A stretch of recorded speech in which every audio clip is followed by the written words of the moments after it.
Broadcasting live from Washington, D.C., this is Talking Left with Danielle and Shano.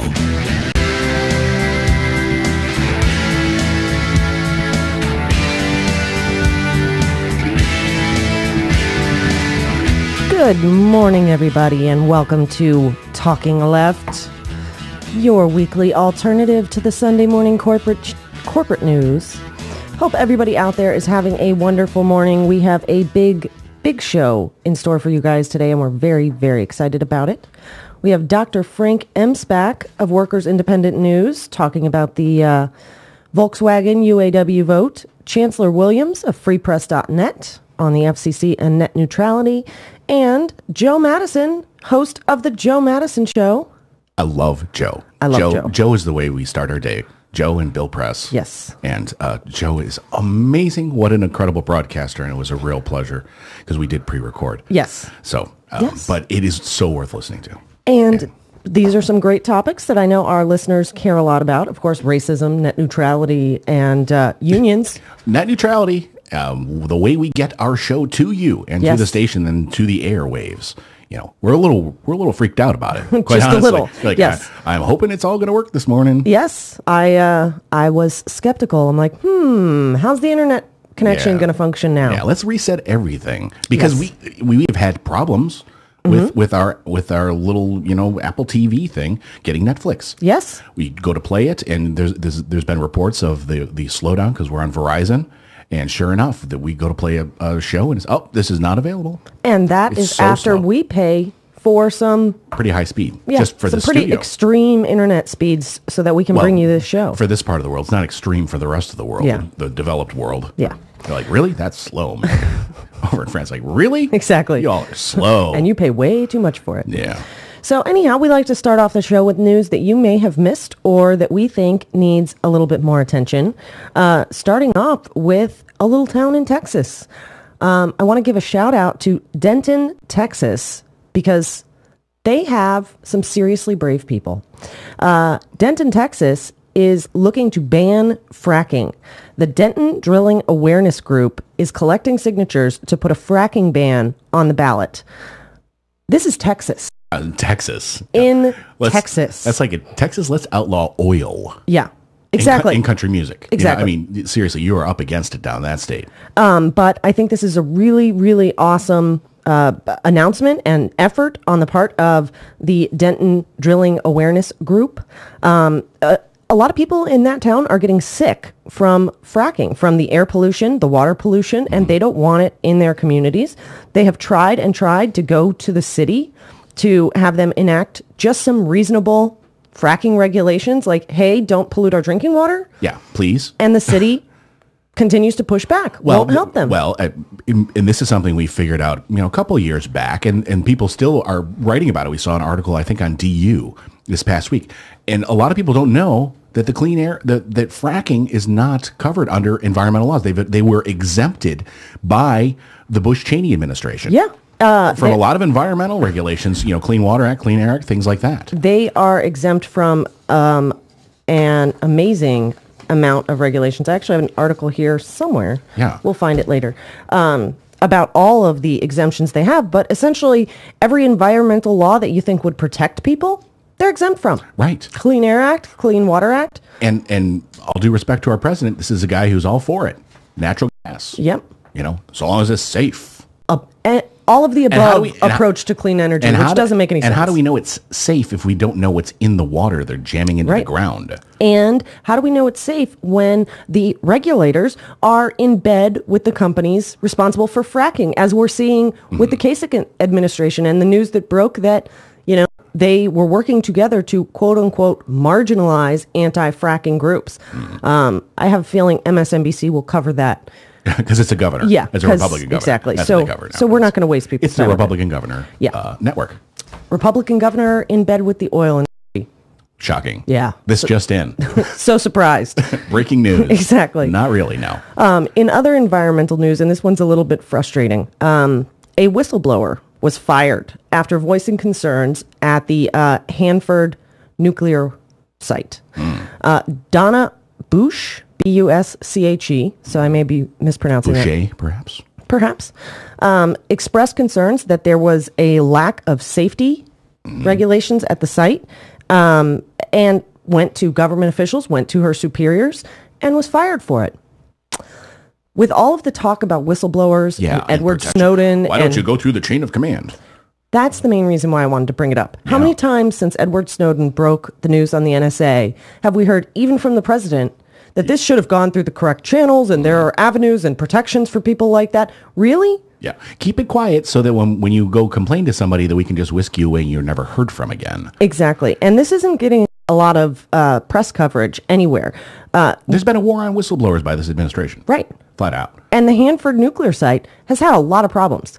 Yeah. You know, there have been many reports of nuclear radiation leaking into the groundwater, contaminating people's land, contaminating people's water. Didn't they just approve 1 or 2 new nuclear power plants down in Georgia?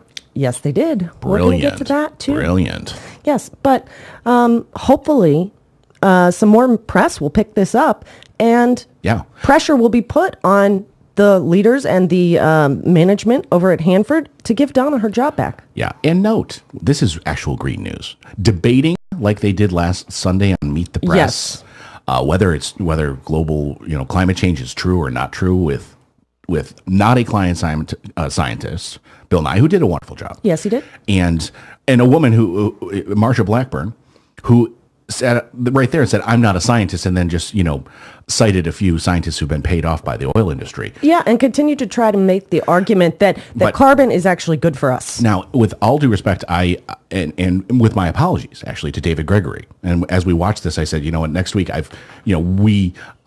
based on what their booking was for this, I was like, this is nonsense. And sure enough, it was nonsense, but David Gregory was trying to say, hey, this debate's over, let's talk about policy. So I think that his mindset in approaching it the best he could with what was booked there, he did a fine job. Yeah.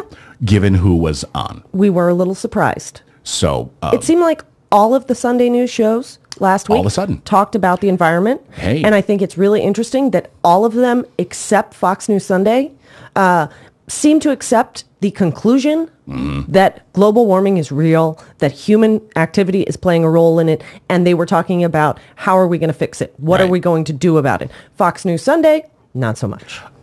And to after I've already said my nice things about last Sunday, I do need to give them a big old for having Pat McCrory on and not asking him about stepping in on the Duke Energy settlements where he goes in and substitutes himself in for plaintiffs and gives a little slap on the wrist.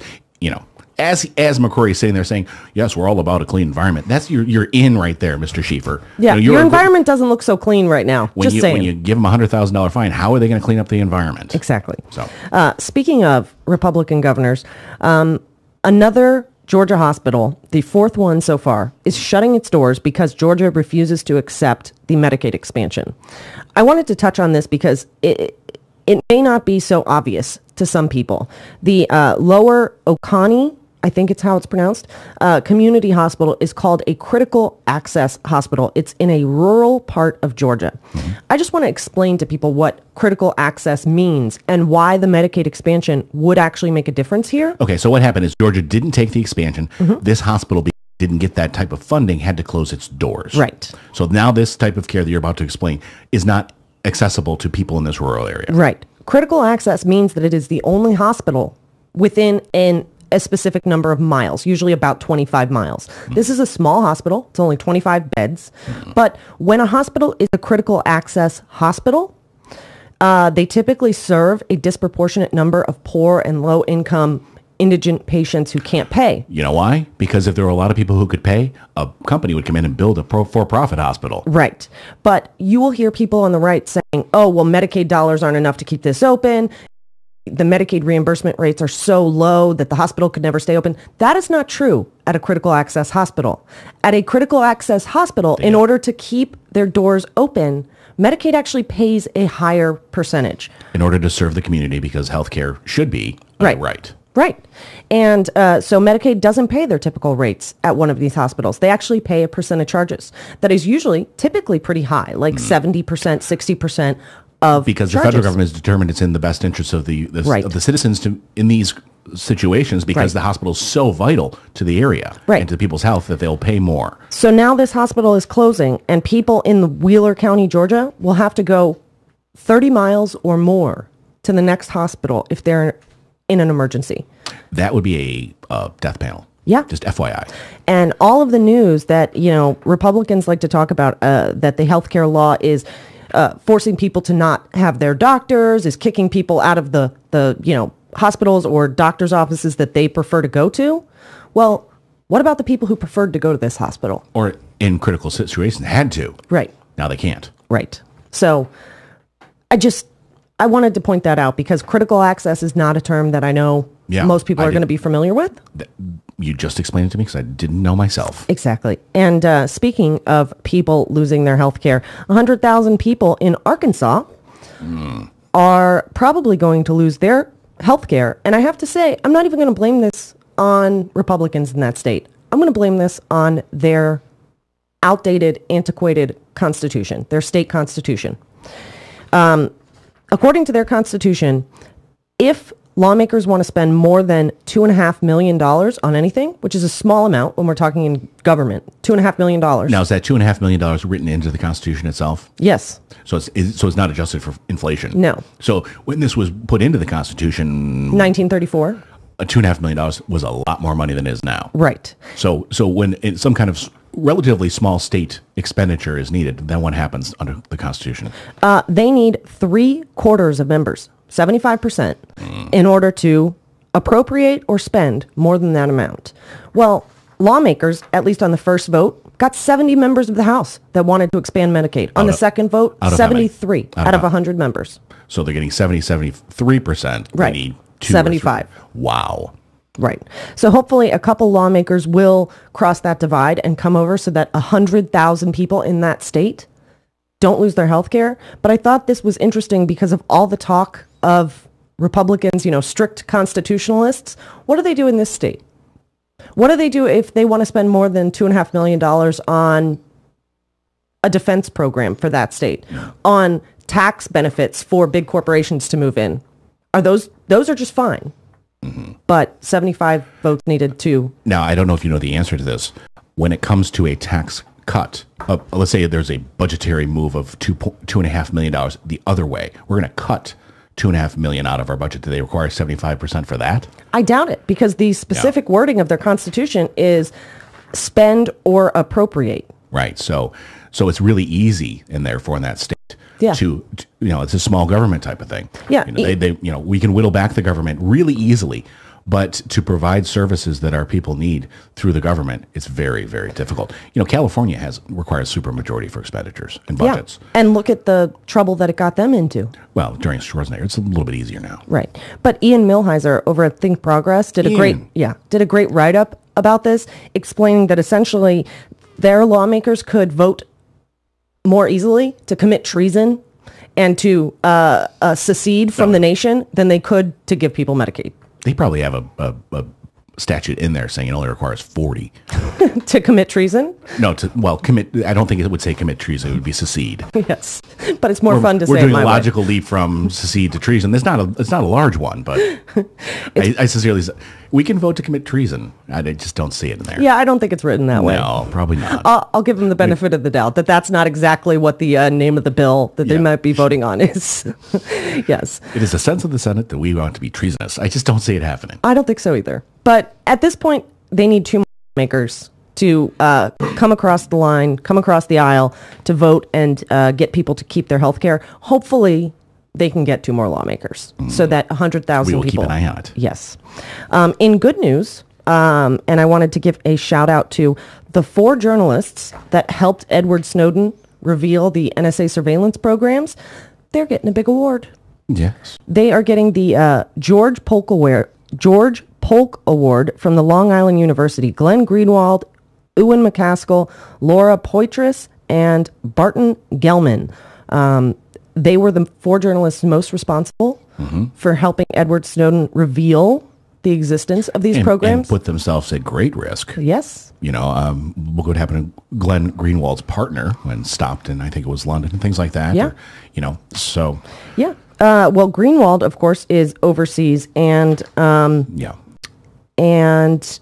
Poitras as well is overseas, and neither of them feel safe coming home to accept their own award. That's a real travesty. Mm-hmm. Talk about whistleblowers. Yeah. What about those protections? And these aren't even whistleblowers. These are journalists. Yeah. Well, we've seen what happens to certain journalists. Mm-hmm. John Darnton, Darnton, the curator of these awards, I really like this quote. He said that these journalists did more than just report the news. They heightened public awareness with perceptive detection and dogged pursuits of stories that otherwise would not have seen the light of day. I think that's very true. I mean, these people put themselves at risk, held on to some very sensitive documents in order to provide the public information that they would not have gotten elsewhere. And also, if you go right to, and you listen to the interviews that, we have public officials are saying this is a travesty, this is terrible. These are, they also went carefully through these documents as to not expose things that would put people in jeopardy. Right. So, they actually were responsible in the way they went about this. They weren't just like, here's everything. Yeah. Not that I have a problem with here's everything, quite honestly, but they were responsible on top of it all. So I'm glad, I hope that they get many more awards. I think so too.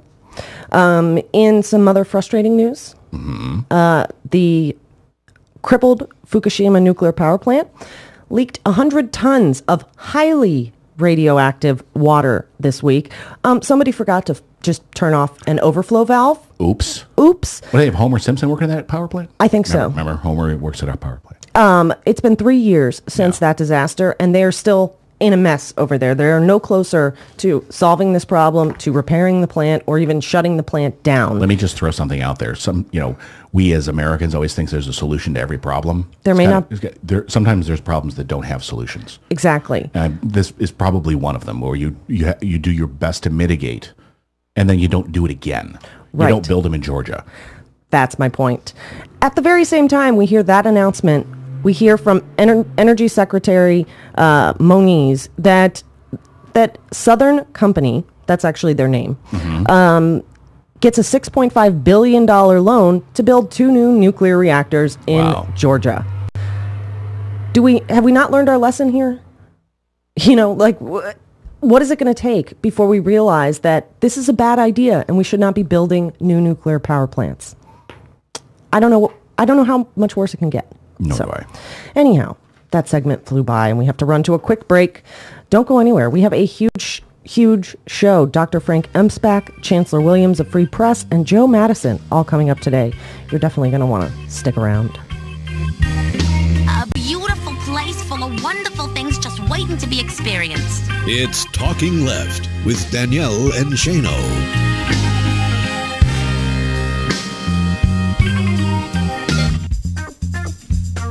This is Isaiah J. Poole of OurFuture.org on the Progressive Voices channel on TuneIn. There's been a fair amount in the news lately about the emergence of a more robust and assertive progressive populism among Democrats, what many people call the Elizabeth Warren wing of the Democratic Party.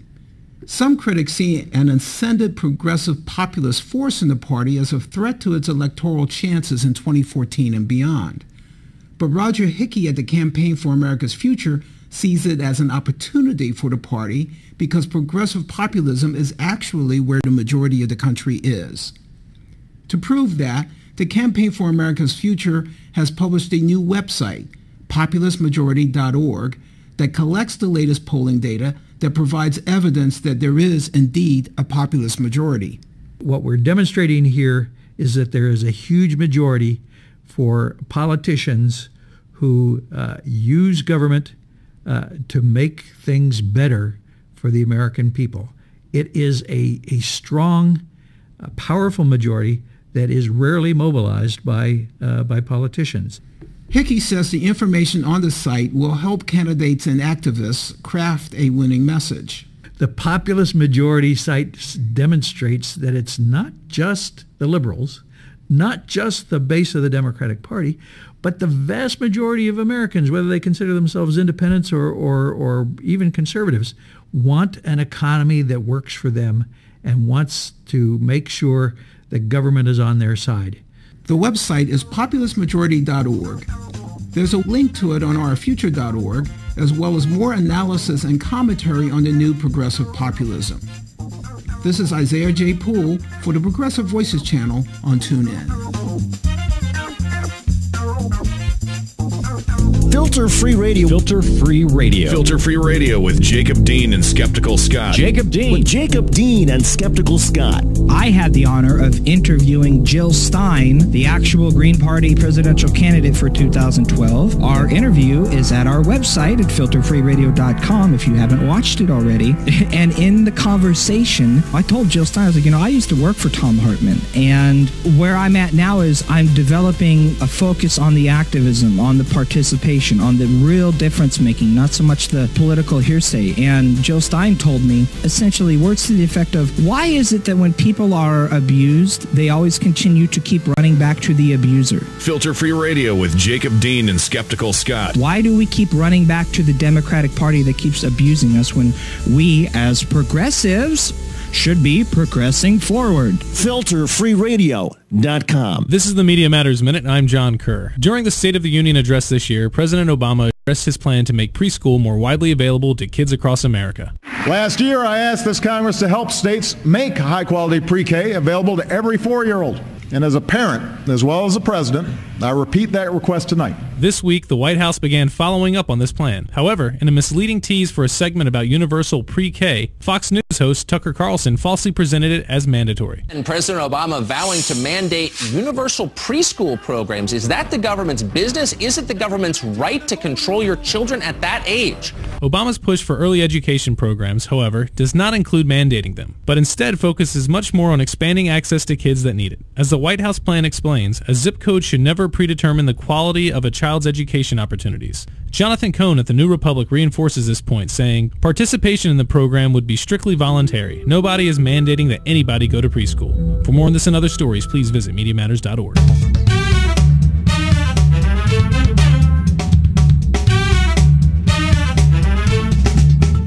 You're listening to Talking Left with Danielle and Shano. Welcome back to Talking Left with me, Danielle and Shano. Thank you wherever you are checking us out, listening to the podcast, SoFlo Radio, or of course We Act Radio, 1480 AM, WPWC in Washington, D.C. And thanks for hanging out in the chat room with us. Good morning, everybody. Good morning. Yes.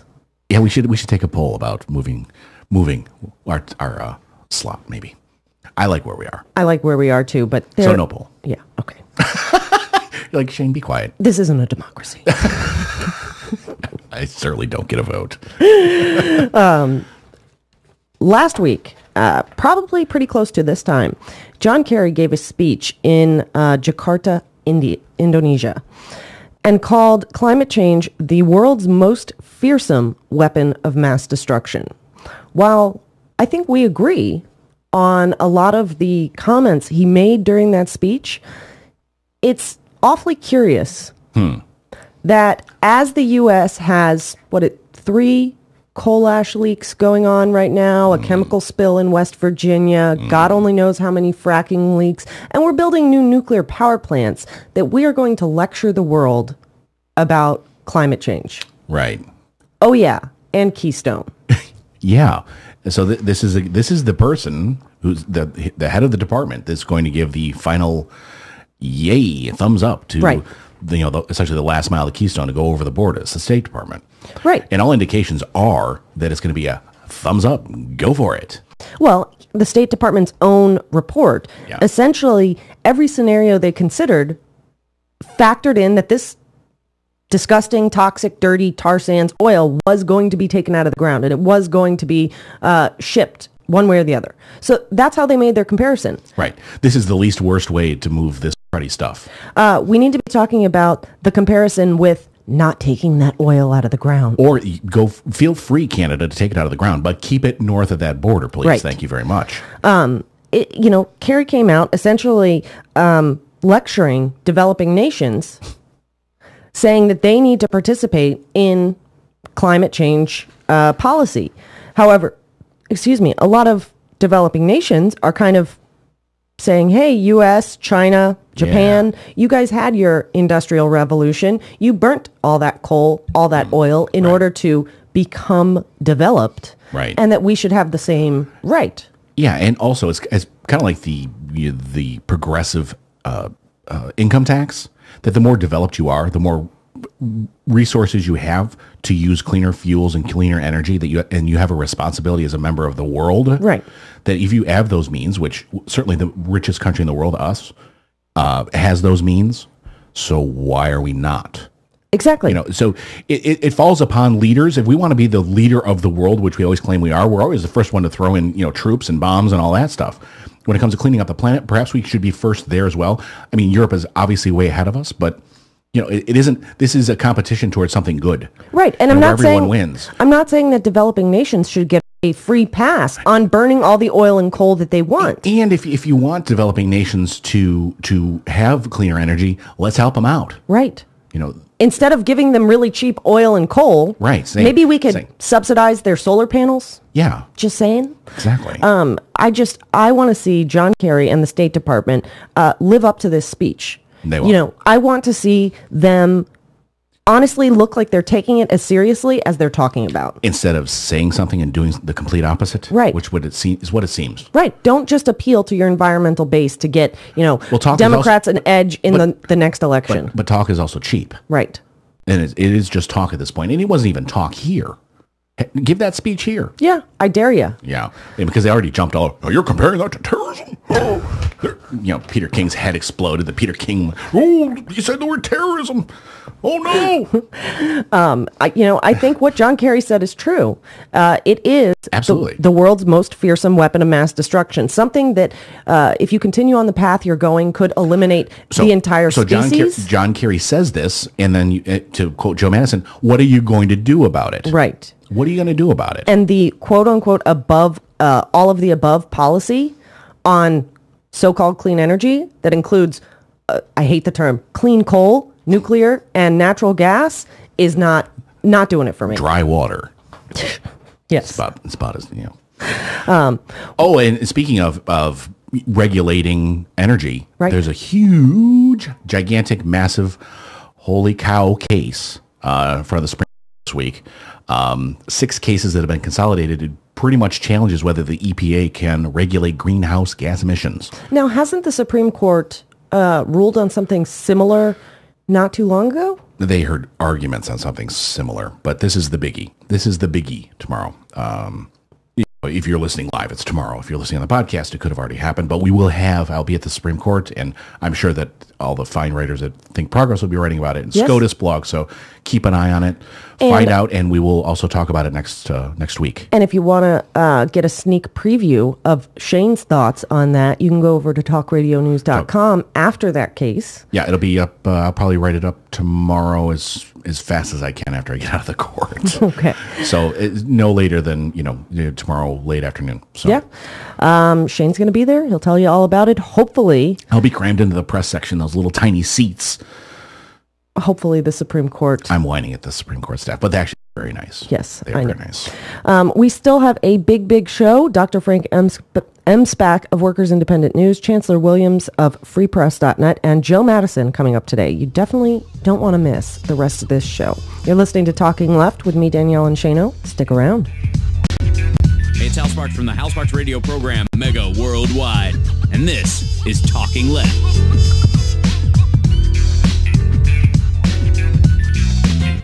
From the Gatling gun to the nuclear bomb, from hot air balloons to drones, the military has enlisted scientists to develop ever more effective war technologies. But now comes a long-sought scientific breakthrough that the military brass considers the ultimate advantage for battlefield effectiveness: ready-to-eat pizzas. With the spare-no-expense determination usually associated with something like the Manhattan Project, teams of the best scientific minds at the U.S. Army Natick Soldier Research and Engineering Center have been focused intently on this secret pizza project. It seems that the combat troops have been asking, even begging, that the individual field rations they get, called Meals Ready to Eat, include pizza. Not easily done, however. MREs are prepackaged, shipped to faraway combat zones, and stored for months. Problem is that the sauce, cheese, and toppings of pizza contain moisture that turns the dough soggy, allowing bacteria to grow, spoil the pie, and poison the eaters. Using humectants, food engineers were able to stop the moisture from reaching the dough, but that was not the end of it, for the Army was gunning for the holy grail of MREs, a prepackaged pizza that could be stored in 80-degree heat without refrigeration for 3 years and still be fresh. At last, the scientists have announced VP Day. By adding acid to the ingredients and iron filings to the packaging, science has triumphed over nature, delivering a pizza that's literally for the ages. This is Jim Hightower saying, perhaps you're wondering about taste. Well, picky. After 3 years, the crust is not exactly crisp and the things are not served hot, so these are hardly the pies of Mario Batali. However, Mario doesn't do battlefield deliveries. But wait, that could be a good use of drones. If you like these feisty pops of populism that Hightower zings out on the airwaves, check out the Hightower Lowdown. Jim's monthly newsletter provides the in-depth lowdown on what the greed heads of Wall Street and the boneheads of Washington are doing to us behind the scenes. With Hightower's saucy Texas humor and truth-telling populist perspective, the lowdown literally can lift you up. And get this, you can have the lowdown delivered to your mailbox or email each month for only $15 a year. Yes, 12 issues, only $15. Check it out, hightowerlowdown.org. You're listening to WIN, Workers Independent News, a production of Diversified Media Enterprises. I'm Doug Cunningham. At least 26 busloads of public workers are headed for the Illinois State Capitol in Springfield today to defend pensions. The showdown in Springfield is bringing teachers, nurses, firefighters, police officers, and parents together in a caravan organized by the Chicago Teachers Union, the CTU. The coalition of these workers is called We Are One Chicago. CTU President Karen Lewis says the action in Springfield today and the Public Worker Coalition is aimed at stopping what the union calls the Great Chicago Pension Caper, an effort to cut pensions for public workers instead of honoring that obligation and paying what the workers have earned. That's what I wanted to get out. A great story about the UAW that showed how the union evolved, the fights both internally and externally, and how ultimately a very clean, honest union evolved. Bob Morris, author of Built in Detroit, a story of the UAW, a company, and a gangster. Morris wanted to tell a story of how the UAW was formed, a story that included his father Ken's life's work as a UAW official. The book covers the 30s and 40s, the shotgun attacks on UAW leaders Walter and Victor Reuther, beatings of UAW officials, company connections to organized crime as a weapon against unions, and the militant solidarity that formed what became a 1.5 million member union, a union instrumental, Morris says, in building the middle class. I'm trying to tell a story about the UAW, a true story, that will give people a greater understanding of what the times were like, about what the people were like. The people who went and stood on the picket lines, they were literally putting their lives on the line. They could get knocked down by a mounted policeman on a horse, a baton. They could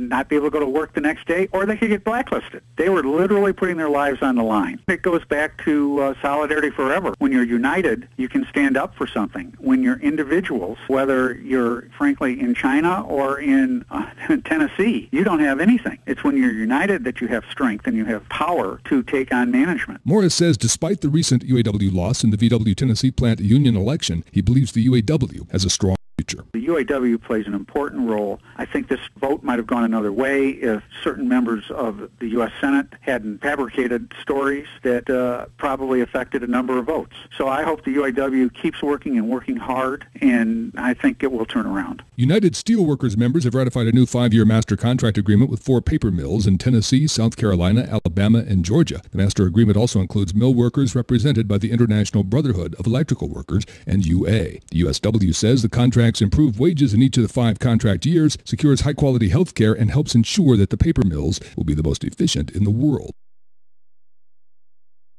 USW represents 120,000 paper workers in the U.S. You've been listening to WIN, Workers Independent News. For more information, visit laborradio.org. I started going cold turkey. Well, at least when I'm in the car. I know I shouldn't do it, but it's so hard to stop. That's why I hide it from myself, so I won't be tempted. I used to do it all the time. I stopped by locking it in my glove compartment. My friend used to do it way too much. Now I turn it off when we're in the car. My solution is simple. I just don't do it. There are lots of ways to stop yourself and others from texting and driving. How will you stop? Tell us at stoptextstoprex.org. Brought to you by the National Highway Safety Administration and the Ad Council.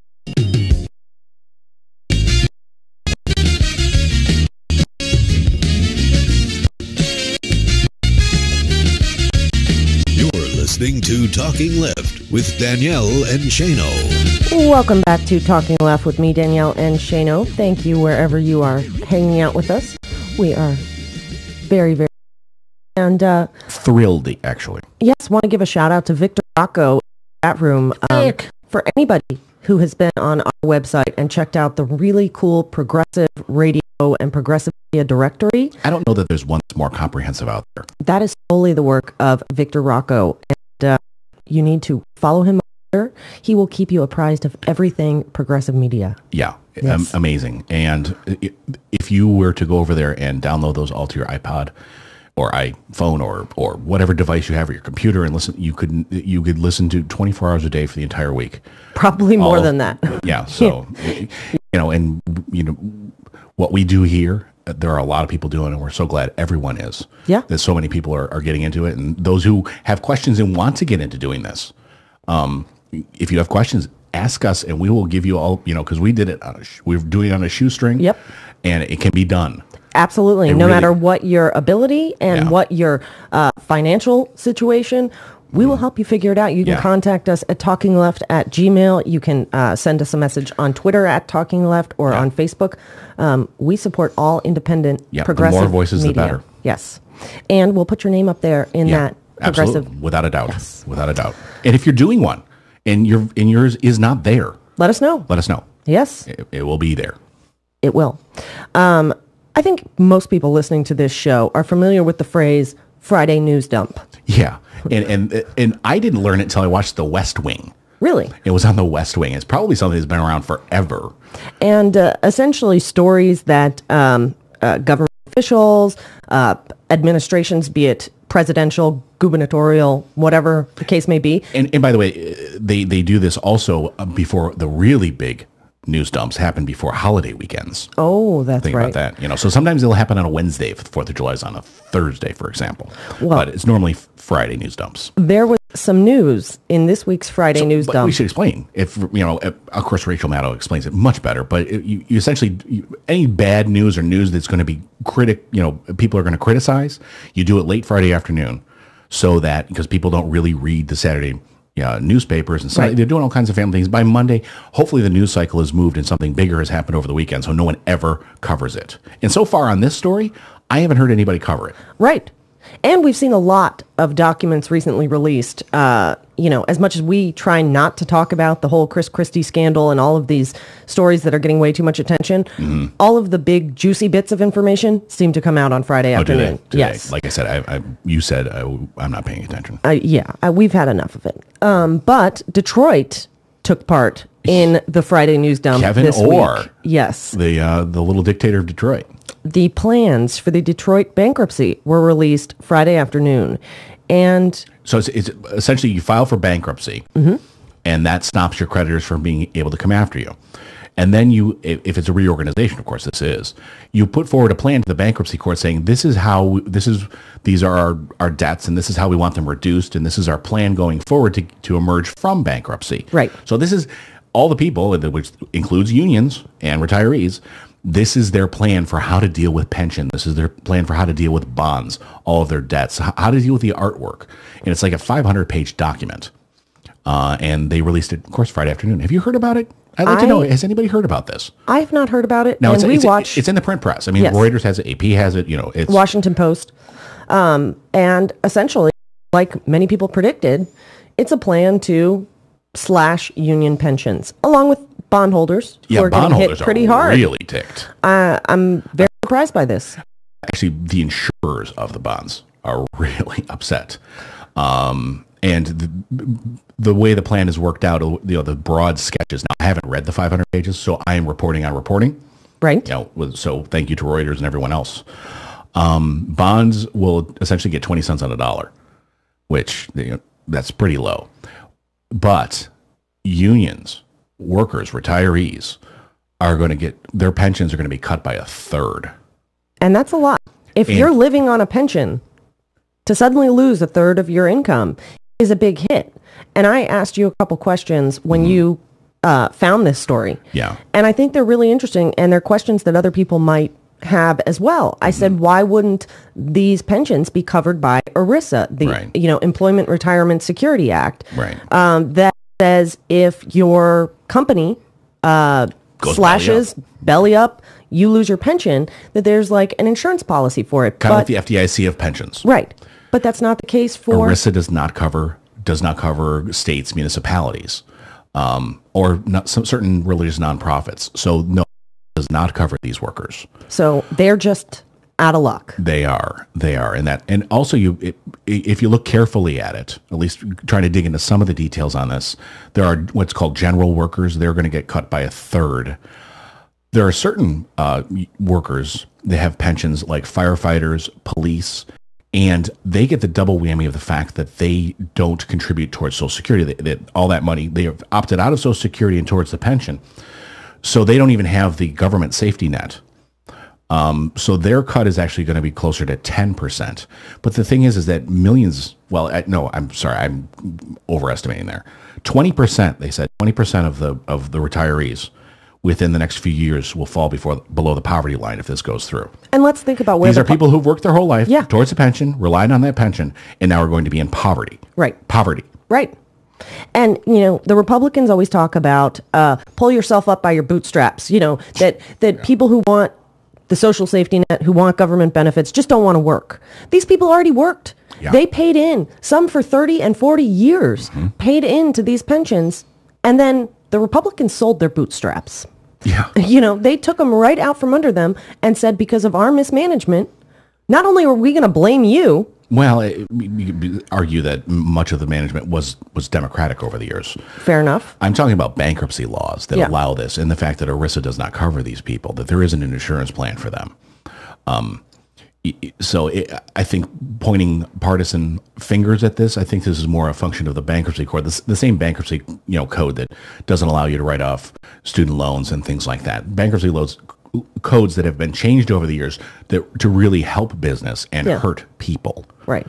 Now, is this plan, and you may not know this, I know we're reading this news as we get it, but is this still waiting to be approved by the bankruptcy court? Yeah. This is just a proposal.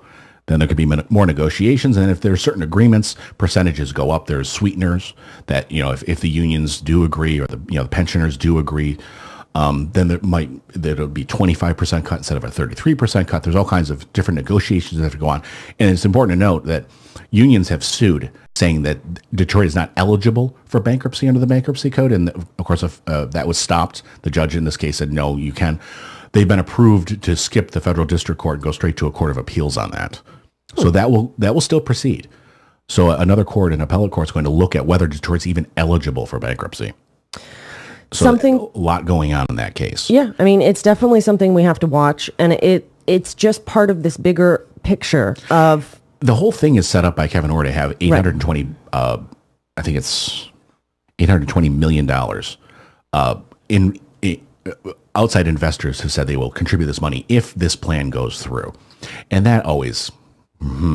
Yeah. You have what's in it for you? Why would they put that in there, and what are they getting? And now this is a 500-page document. I'm sure that there are people probably reading through page by page of it and finding the real scandalous pieces of information. But given Kevin Orr's previous... Putting 20% of workers who've worked their entire life for pensions into poverty, I think that's scandalous right there. I think that's pretty darn scandalous. Period.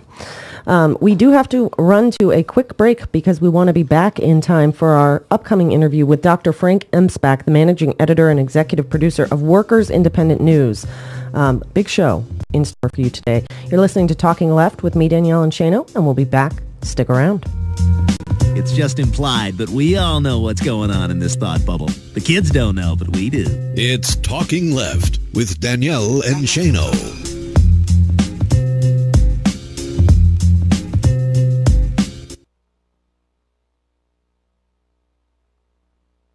Warning, this promo contains material not suitable for stick-up-the-butt conservatives. Just in time to kick off Spring Break 2014. The hottest, craziest, most off-the-hook progressive head-turners are hitting South Florida. It's Sexy Liberals Gone Wild, Fort Lauderdale. So hot. Oh, it's too hot. on March 1st, the official start of Spring Break 2014. Springtime for Stephanie Miller. The world-famous Stephanie Miller Sexy Liberal Comedy Tour will perform live at the Parker Playhouse in Fort Lauderdale, Florida. Join John Fugelsang, Carlos Alazraqui, and the pride of progressive media, Stephanie Miller. Tickets are available at parkerplayhouse.com or by calling 954-462-0222. That's the Stephanie Miller Sexy Liberal Comedy Tour, March 1st at the Parker Playhouse in Fort Lauderdale. Get your tickets now. Go to parkerplayhouse.com. This is Liz Myers from Air Occupy, and this is your 2-minute teach-in on the Progressive Voices channel on TuneIn. In honor of the February 11th online protest, The Day We Fight Back, here are the top 10 things you need to know about the National Security Agency's surveillance programs. Number 10. Using smartphone apps such as Angry Birds, the NSA can obtain user-sensitive information such as marital status and sexual orientation.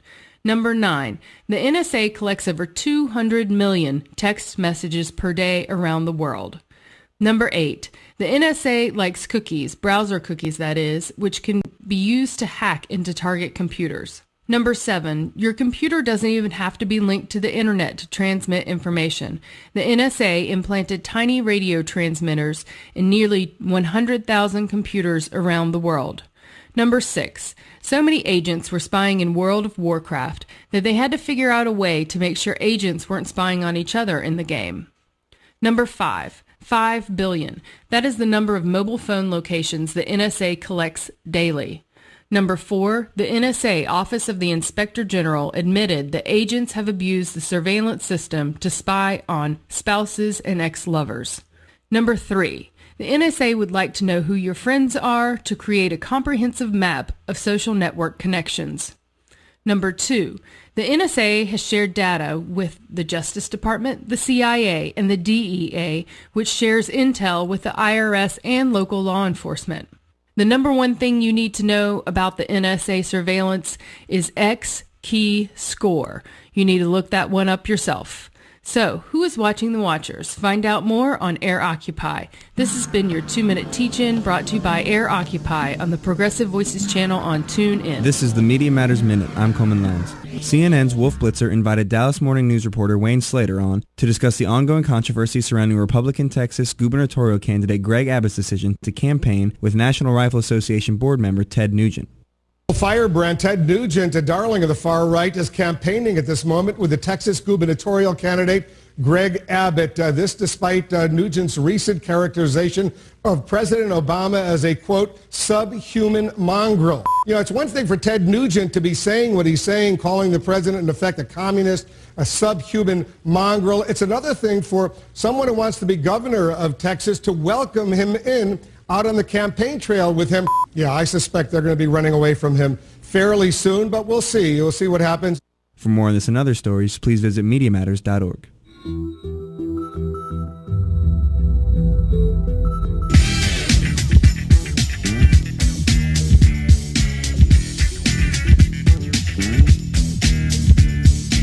You're listening to Talking Left with Danielle and Shano.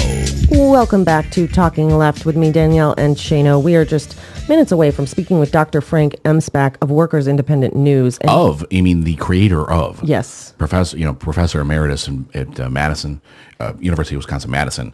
Amazing. And he knows a thing or two about unions and labor law. Yeah. And Shane, you and I were about this during the break. We were just talking about the Detroit bankruptcy and the Friday news dump, and you had some additional comments. When you were talking about, Republicans did this, Republicans did that. When it comes to actual, Detroit budgets, for a long time I said, you really can't point a person finger in money allocated in that city. However, we can point a partisan finger in terms of national trade policy, which led to the lack of tax income in a city like Detroit. Right. And, offshoring manufacturing jobs, which destroyed the jobs in that city and around that city. Therefore, people left, property values went down, tax receipts went way down, and Detroit still had this is a very vast area to provide services to, couldn't afford to. So when I say don't point partisan fingers in terms of how budgets were created there, we can definitely point the finger in terms of trade policy that led to the bankruptcy, and also Snyder, the Governor Snyder's absolute, just sucking funding out of there to make sure, because the state was not going to help one bit, because he wanted to drive it into bankruptcy and put Kevin Orr in there to make it some kind of, libertarian paradise where $820 million will buy you a city. Exactly. So I just wanted to clear that up a little. Hey, in all fairness, we talk about the partisan. We're not fair here. We talk about the partisan pointing fingers, but it's President Obama out there calling for fast track on the TPP, which could which could only make this worse in other cities. And it was Bill Clinton that signed NAFTA. Right. So let's, just to be fair, when we're talking about trade policy and how cities end up in this situation. Right. It isn't because of pensions and unions. Yeah, it really isn't. And speaking of pensions and unions, most people heard about the Volkswagen workers voting against the unions down in Chattanooga, Tennessee. Dr. M. Spack has some breaking news for us in just a few minutes. Updates, and kind of the way forward. This ain't over. And I have some thoughts after that. Yes. As well, some other legal interesting ways I'd like to propose to lawyers who are working on this. Chances are they've already thought of it, said that's a really lousy idea, but hey, I'm going to try it out. Well, I think there's a couple pieces of good news coming out of this story. I'm going to save one of those for Dr. M. Spack, because he's going to break that news next. But also, the Volkswagen plant is pushing for a works council. And I think this is really interesting because it's a way that they are going to try and get around the fact that this is a right-to-work state, and the fact that they may not be able to get the UAW in there to form a union. A works council could essentially give workers a voice at the table in business decisions, financial decisions, management decisions. Now, it may not be as powerful as a union. It may be more powerful. It's just, it's an amazing thing where you have an employer and employees who are working towards the same goal, and then outside influences come in and screw it all up. Right. These are the very conservatives. The right to contract. People should be able to negotiate and however they want, except if we don't like it. Yeah. And you're going to screw up and then we're going to lie about it. And the exact opposite was true, because after the union was voted down, Volkswagen came back and said, "Hey, maybe we'll try building our plants up north." Now, the exact opposite of what Bobby Corker was saying. For all of the talk of right to work, Republicans always say that it gives people a choice of whether or not they want to join a union. No. Well, what about when that choice is influenced by powerful lawmakers, by governors threatening to take away the state tax incentives for this plant? I don't know that that's a fair choice. Sounds like undue influence to me. It sounds like pressure, intimidation, and it sounds like it should be illegal. Now, I'm not 100% sure it is, but Dr. M. Spack is going to explain that to us next. You're listening to Talking Left with me, Danielle and Shano, and we'll be back. Stick around.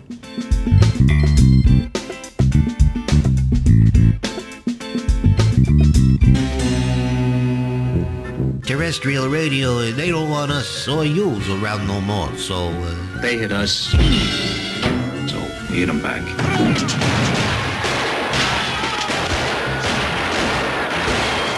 SoFloRadio.com. It's Tuesday, February 18, 2014. Today, we're taking the next step. Obama's plan to keep on trucking with much less oil. Climate change can now be considered another weapon of mass destruction, perhaps even the world's most fearsome weapon of mass destruction. John Kerry goes weapons grade on climate change. Plus, I'm one of those who are called deniers. It's the Green News Report's 5th anniversary. So to celebrate, all of the Sunday news shows finally covered climate change. Badly.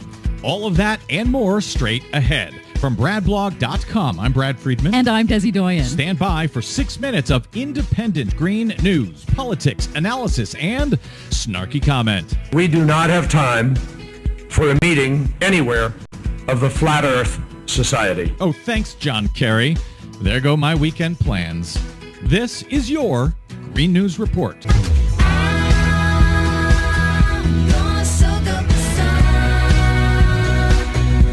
Okay, Desi Doyen, it's official.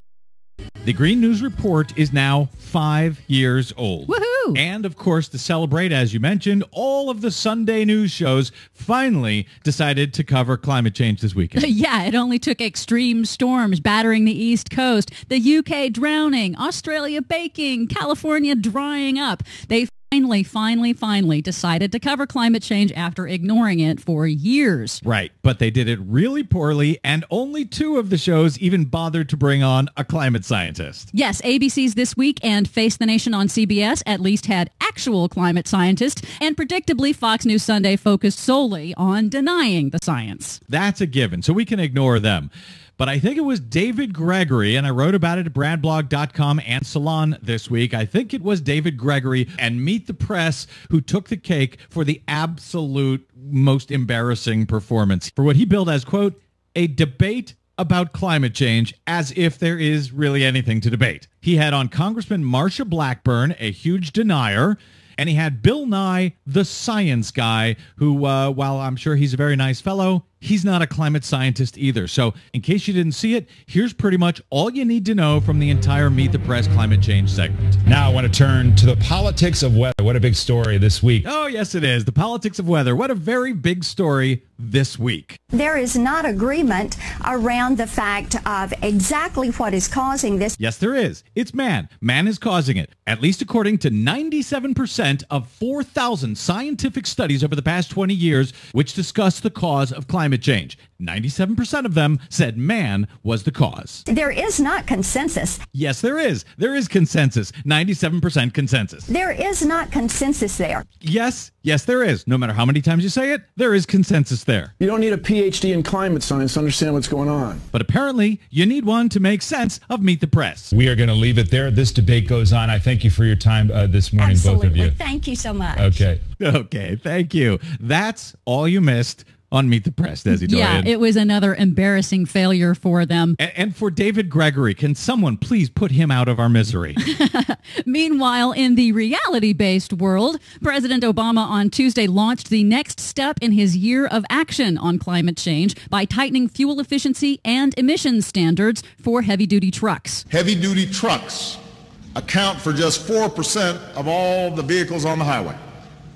But they're responsible for about 20% of carbon pollution in the transportation sector. This is the second phase of further tightening the historic first ever fuel efficiency standards for heavy-duty trucks that Obama instituted 2 years ago. President Obama also addressed climate change during a tour of drought-stricken California last week, asking Congress to create a new climate change resiliency fund to harden infrastructure and help communities and farmers recover from and prepare for these extreme weather events like droughts, wildfires, and floods that are projected to increase due to climate change. And at a speech in Indonesia over the weekend, Secretary of State John Kerry was blunt in calling on all nations to unite to fight climate change, calling it a weapon of mass destruction. When 97% of all scientists agree on anything, we need to listen. We certainly should not allow more time to be wasted by those who want to sit around debating whose responsibility it is to deal with this threat while we come closer and closer to the point of no return. It's a remarkable shift in rhetoric for an administration that would barely even talk about it for years, but it's also questionable calling on all countries to act because the U.S. is still considering coal exports and, of course, the Keystone XL pipeline. And is there any way that John Kerry can make a speech like that and still approve the Keystone XL pipeline? It really doesn't seem likely, but hey, you know. Where there's a will, there's a way. For much more on that story and the ones we couldn't get to today, please check out our website at greennews.bradblog.com.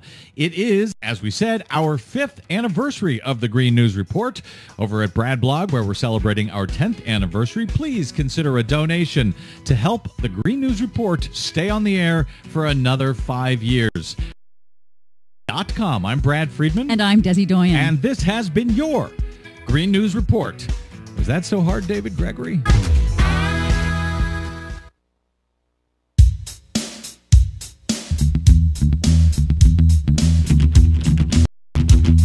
Broadcasting live from Washington, D.C., this is Talking Left with Danielle and Shano. Welcome back to Talking Left with me, Danielle and Shano. Of course, we've talked about it here, and I'm sure our listeners have been following the UAW vote at the Volkswagen plant in Chattanooga, Tennessee. Joining us now to talk about that is Dr. Frank Emspak, the managing editor and executive producer of Workers Independent News. You can check it out and check out everything they do, all their great work at laborradio.org. Dr. Emspak, thank you so much for joining us. And I hear that there is some breaking news on this story. Well, yes, thank you very much, first of all, for letting me be on the show. But yes, yesterday the UAW announced that they were going to go try to proceed legally, as far as I could tell from the press release, under using the National Labor Relations Act, saying it was undue outside interference in the election from outside third parties. And we'll see. That's a very important allegation to make, of course, and what they specifically focused on was threats to employment and future employment by the political leaders of the state of Tennessee. Yeah. And so we'll see what happens with this. Well, we will keep our fingers crossed here. I definitely feel like there was some intimidation. And if they were to win on that complaint, what would be the result? What would be the remedy in that situation? Would there be another vote? Well, usually, well, let me take a step back. The National Labor Relations Act, first of all, it's passed in the mid-'30s.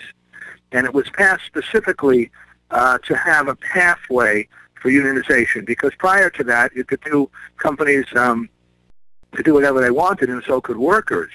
And one of the things workers did was sit in places like Flint, Michigan, and hundreds of other places. So what you had was a real fear on the part of management that this was an uncontrollable situation, and we had to have some kind of legislation to sort of rectify these huge problems. So, okay, once you have a system, though, you have to have an appeal system.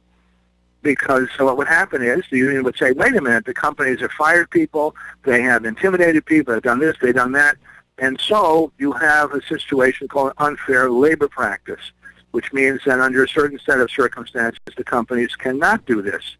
So the law is structured as between unions and companies, not between unions and outside people, say like representatives or senators or governors, who always were against the unionization. Right. So it's going to be a very interesting use of the law to see if the idea of an unfair labor practice and improper interference in an election is going to be sort of expanded to include the media in the way in which the state used it. Because, again, this is 80, 90 years later, and the whole use of media, both social media and the tremendous penetration of TV and radio, which was just barely beginning in the 30s, it's a new thing as far as the law is concerned.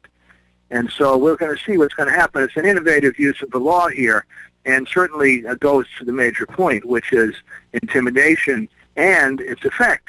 And, of course, one of the other issues is, what was the effect? Well, there's a difference of 44 votes. If 44 votes had changed hands here, because the margin was less than 100 by 90, then we would have had a different outcome. And so it's probably, there are a lot of different factors that you could say made these 100 people or so up in play. But this is a very interesting thing, because you've rarely had the kind of direct threats that I've never seen any, actually, that the state issued here. Usually, if you have anti-union politicians, they say the union is bad and it's going to be terrible and this and that. But they don't say, if this passes, we're going to take away subsidies. We're going to do everything possible to make it harder for the company to expand in Tennessee. Well, that is really out. That's never happened, and it almost seems self-destructive. Why would you say to a company that's put in a lot of money and that's hired a lot of people that we're going to make it hard on you? And so it seems to me that real strong ideological things were at play here that have little or nothing to do with the economic welfare of the state. But nonetheless, it sounds pretty scary. Yeah, and if the UAW was successful in that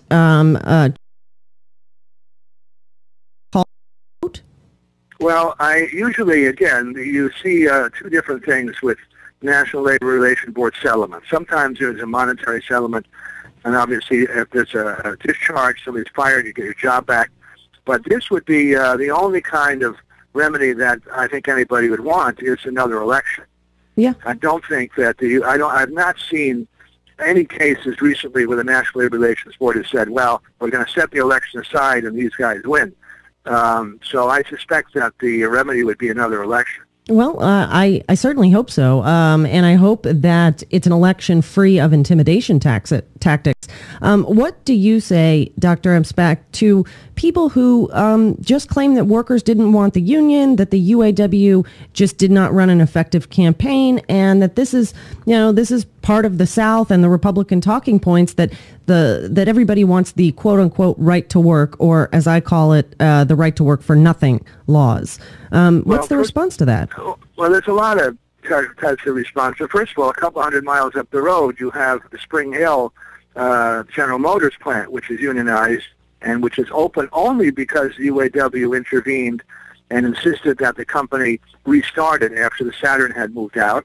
And as a result of that, you've got hundreds and hundreds of jobs and so on and so forth. So the economic argument makes no sense. I mean, that's one point that we should keep in mind here. As to the other factors, I think that you can always second-guess a campaign, a union campaign. I've said, and many other people have said, well, it might have been better if the UAW had gone in with 70% of people signing cards saying they wanted the union. That's probably true. It would have been better. You always have some erosion of support. But I think by and large, I think we need to understand sort of an idea about unions and elections.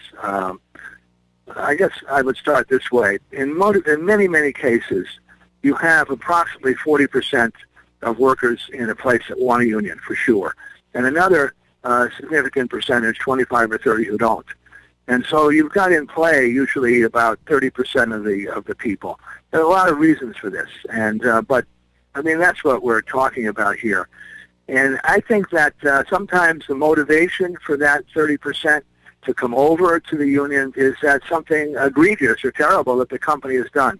And in Volkswagen, you did not have that kind of motivator. It was a decent company to work for, and they were paying decent wages. So I think that certain types of real emotional motivators for the union were not there that you often see in union elections. The other thing is that I think from the outside, the union was making the case that you get a union and you get a works council.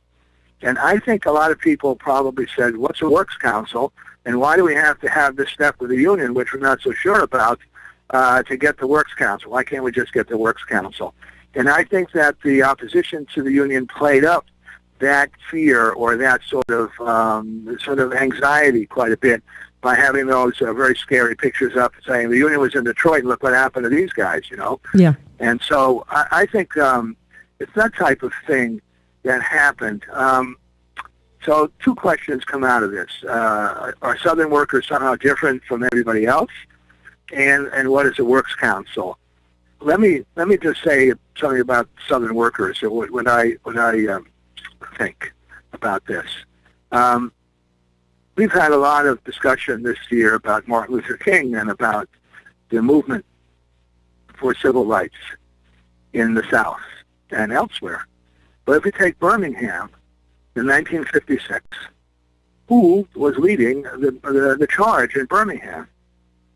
It was, in large part, some of the major figures that were involved in this were people from the Brotherhood of Sleeping Car Porters. That's a union.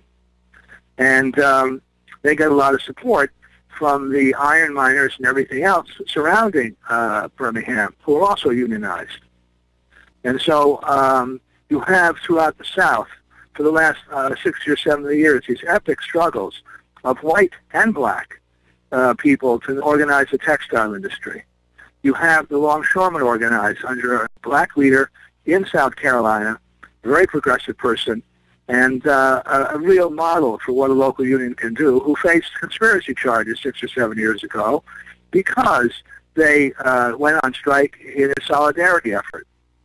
They won those charges, and they beat those charges, and it's clear that the state was intervening on behalf, illegally intervening on behalf of the companies. You have the organization of the miners. In Memphis, Tennessee, in 1936, you had Organization of Laundry Workers. So I don't buy this notion that somehow Southern workers, particularly white Southern workers, are anti-union. What I think is that you have more fierce resistance in the South for a variety of reasons.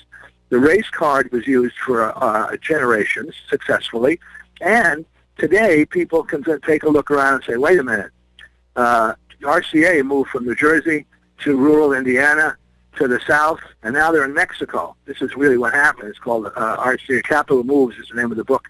Anyway, so people can see that there's a real threat here.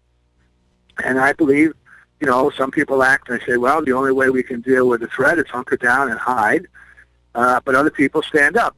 So I don't buy this notion that the Southern worker is somehow or other less union inclined than others. I buy the idea that there is more repression.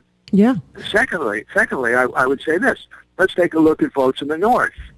Here in Wisconsin, where we broadcast from and I live, we did not exactly have a stellar result in terms of the recall of Governor Walker or his election in the first place, when a significant number of white working people and white unionized working people voted for the guy.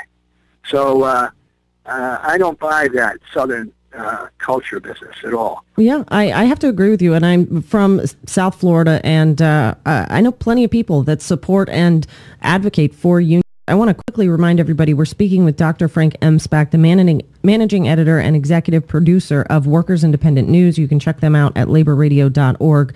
You mentioned the idea of Volkswagen bringing in a works council. I'm curious if this is actually, if the right is going to, for once, use the National Labor Relations Act to fight a union, if there's a way they can do that, and if this is successful, if this is something that could be used to combat right-to-work laws throughout the rest of the country, could this spread to other states? Well, I think first we have to understand what a works council is, and secondly, what the law says. And maybe we can make a guess at this, because it would be a very interesting thing if that was the case. In Germany, after World War II, and in response to real upheaval amongst working people saying, we're just not going to tolerate being pushed down again, because unions were some of the major players objecting to the Nazi government, and most of their leadership was murdered. Okay, so workers after the war are still upset and are demanding a say in the way things are done. And in part to blunt a left movement in Germany, and in part to get the place reorganized again, the companies agreed to what they called a works council, where workers would elect people from amongst their ranks to sit on a board that ran the company at different levels. But it was a meaningful operation. The board could talk about capital investment, the way work is organized, and so forth. It was not necessarily an arrangement between the company and the union. And I say union, but it's unions. There's more than one. But unions in these factories would have slates of candidates, and they would run. And so, in a certain sense, the Works Council represented the political division in the working class in Germany and in France and elsewhere. Okay, so the Works Council was a management organization that had significant input in the company, but not complete control, because it's still capitalism and the owners control it, but significant. In the United States, we have no such legislation whatsoever. We do have some individual agreements between the companies and unions to set up joint labor management committees, but they are of limited power and limited influence, and they may or may not be effective on certain things. I, in all disclosure, have organized some of them. Some of the plants are still in existence because they dealt with capital investment issues. Most labor management committees do not.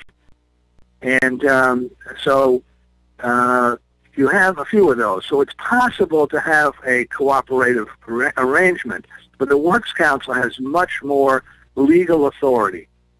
So in this country, in the 20s and 30s, some of the companies, 100 years ago still, but maybe even now, some of the companies said, you know, we run this place, you know, like the Army or this factory or whatever. You got thousands of people here, or hundreds of people. we probably should find a way to find out what's on their minds in such a way as to not upset the apple cart and allow unresolved grievances to generate a union movement. And so the company set up what they called company unions, where workers were allowed to talk to one another and raise certain issues with the company. Now, one of the most successful company unions of the time, we're talking about 1920, 1940, was in the General Electric Company. My uncle was working in General Electric at the time, in the 30s, and as he put it in his memoirs, we were lucky if we could get the toilet seats fixed. So he didn't have a good opinion of them, and he was one of the people who organized the real union up at GE, and the company said, all right, we'll agree to an election, and the real union won by about 80%. And the company was stunned that, and really it's all in their history, that this happened, that they could have been so out of touch with where everybody was. Well, that's the company union. Now, the National Labor Relations Act, passed in the mid-30s, specifically prohibited organizations financed or allowed to operate by the company, saying they were not legitimate representatives of the workers. The workers could have legitimate representatives if they wanted to elect a union or bring in a union, but this kind of thing, a company union, was not a legitimate representation of the workers' interests because it had no independent existence from the company. So that question of independent existence, and that's what makes a union, is what the law is in this country. So the Works Council sort of put in on top of this without any kind of legislation appears, because it's financed by the company, it's on company time, and so on and so forth, it appears to be a creature of the company. Okay. And hence not, legal. Well, I think it's something to watch. If Volkswagen is successful here, who knows? Maybe it'll give workers a voice in locations that just do everything they can to fight full unionization. It's a positive idea, but we'd have to have a number of things happen. I know this sounds so arcane to people because really most people want to come to work, and what they want to do is when they have an idea, they want to be able to talk about it with somebody, and if it makes work better, get it implemented and be paid properly for it.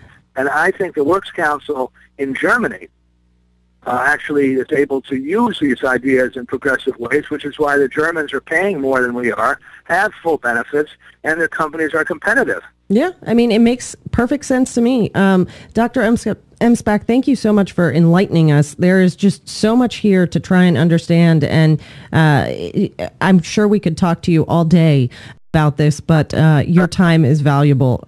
Thank you so much for joining us. We really, really appreciate it and appreciate everything you and everyone at Workers Independent News does as well. Well, thank you very much. I look forward to coming back again. I certainly hope you do. Dr. Frank Emspak, managing editor and executive producer of Workers Independent News, among about 1 million other official points on his title. LaborRadio.org is their website. You're listening to Talking Left with me, Danielle and Shano, and we'll be back with more. Stick around. Whoa! Awesome! Totally awesome! All right! It's Talking Left with Danielle and Shano.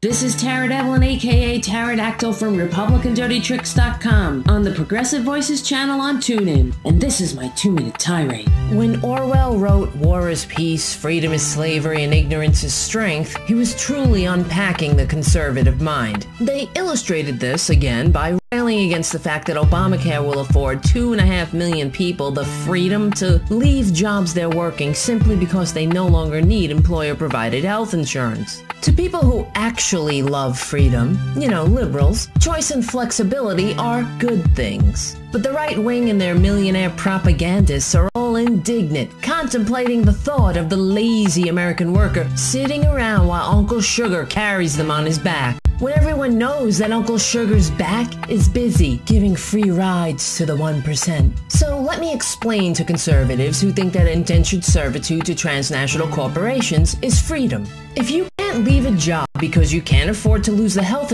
insurance, you're not free. When Representative Tom Grayson explained the Republican health plan is don't get sick and if you do die quickly, he should have added, and in the meantime, we'll work you to death. You see, we've been at this a long time. Over 50 years ago, while advocating for a national health system, President Kennedy said the measure of a nation's success is in fulfilling the promise of a better life for each of its members. But conservatives view Americans working longer hours for less of a share of the profit their labor makes possible in the first place as an accomplishment, and the thought of Americans having some small shred of freedom as a threat to plutocrats currently reaping 95% of the income gains. So this is really just another reminder that we don't have to wonder what more do they want, because clearly they want it all. This is Pterodactyl from RepublicanDirtyTricks.com.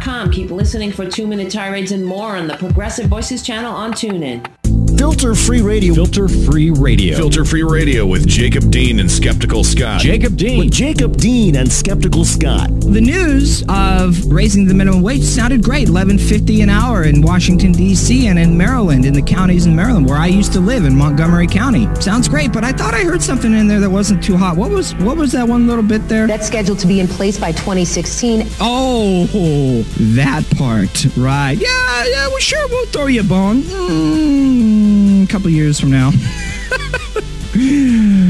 So what is your New Year's revolution? Do you make minimum wage and you can't survive? Filter-free radio with Jacob Dean and Skeptical Scott. The fact of the matter is, it's not nearly enough, doesn't go far enough. Raising the minimum wage will help people, and as part of building resistance movements, getting those disenfranchised college students who are unemployed and underemployed, along with the service sector workers who are all living in poverty. If you're able to get those two facets of our society together and organize them, well, then we should have a revolt. We should have enough to shut down parts of our system in order to demand a higher living standard, better quality of life, just for starters. And nothing will change unless you make it. So hope should be a goal, not just a wish. And then you do something about it. Filterfreeradio.com. This is the Media Matters Minute. I'm John Kerr. The nonpartisan Congressional Budget Office recently released its economic estimates of the impact of raising the minimum wage. On CNN Newsroom, host Carol Costello was joined by Wall Street Journal editorial board member and Heritage Foundation chief economist Stephen Moore to discuss the report. I want to be very clear about what exactly the CBO is saying, because it's easy to just look at this in terms of black and white. Right. The CBO acknowledged that its calculation is an estimate and said actual job losses could range from very slight to as many as 1 million positions. On the other hand, it also says it would increase the earnings for 16.5 million Americans. 900,000 workers would be raised out of poverty. So many people would say, I'm willing to take that bet. Yeah, I guess that's the question. Are you willing to destroy some jobs to raise the incomes of others? My attitude... But it's not even clear that it'll destroy any jobs at all. For more on this and other stories, please visit MediaMatters.org.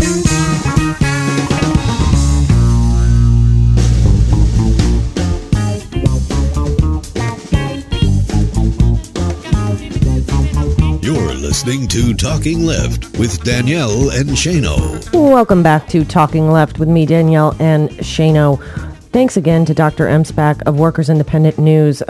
Next time we have Mom over serious, we're going to do an hour. Yeah, because there's so much information. Yeah, there's so much nuance and so much information about these laws and about, the background stories that you really cannot get to in a regular interview segment. Yeah. So hopefully next time he will stick around for longer. Yeah. Not that he wasn't willing to. It's just first time we have people and we try not to dominate their entire day. Yes. Which we are known to do when we have interesting people around. Yes. One of the questions that keeps coming up for me regarding this UAW situation in the Volkswagen plant is Bob Corker, Bill Haslam, outside spending groups really intimidated workers in this case. They did things that if an employer had done it, would have been against the act. And in the beginning of that interview, we asked about what the next steps, and they're suing right now. And what they're doing, they're saying that was undue influence under the Labor Relations Act. And I looked up the language of it, and he mentioned there that it's a unique or a new way of interpreting the act, so it's an uphill battle. And the reason is, under the section about undue influence, unions and its agents cannot do certain things. It says unions and the union's agents. For the employer section, it just says employer. It doesn't say employer and its agents. Right. It just the employer itself. So Bob Corker is not covered as an employer. He's not covered as union or its agents. Bill Haslam is not covered. And that's why it's going to be an uphill battle to sue under that act, which probably doesn't cover those two individuals. Right. One is a flaw in the act, needs to be changed, especially in the wake of Citizens United. Right.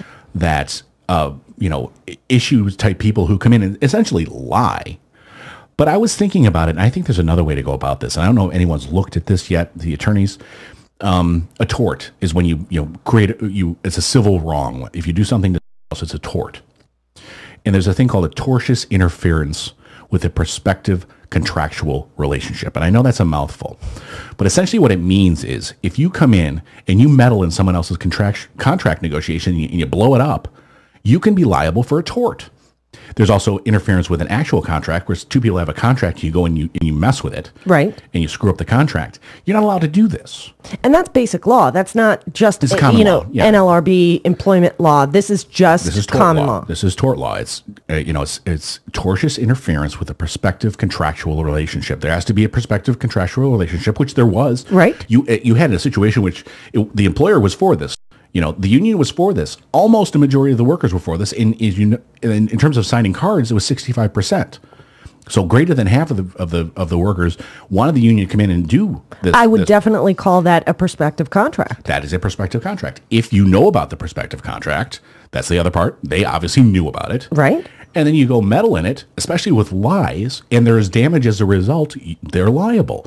So they could be sued. Now, you can't sue Bob Corker, senator, but you can sue him as an individual. You can't sue the governor because but as an individual, you can say, personally, you citizen of the United States came in and used the media, used your large microphone as an individual person and interfered with this prospective contract, and they were damaged as a result. So that's would be the theory I'd go after them under. So theoretically, if this NLRB appeal doesn't work out for the workers, they should just add this in. I think they just add this in the same case. It's very interesting, and a lot of outside spending groups took part in bullying workers and intimidating them from a union. Those people are not protected if they came in and just gave an opinion and said we're against this, that's different because it's not good for workers. But lying, threatening to take away state tax incentives, right. So that's clear intimidation.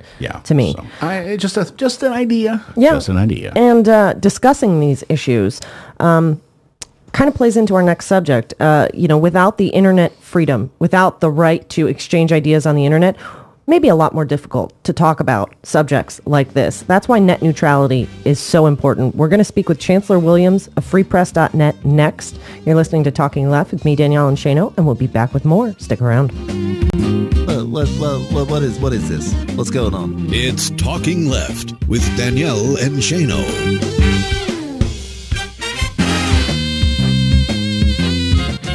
The uber-rich are full of ideas. Not, unfortunately, ideas to help humanity, but to help themselves grab more money and power at our expense. Take Tom Perkins. He's one of a growing number of the put-upon rich.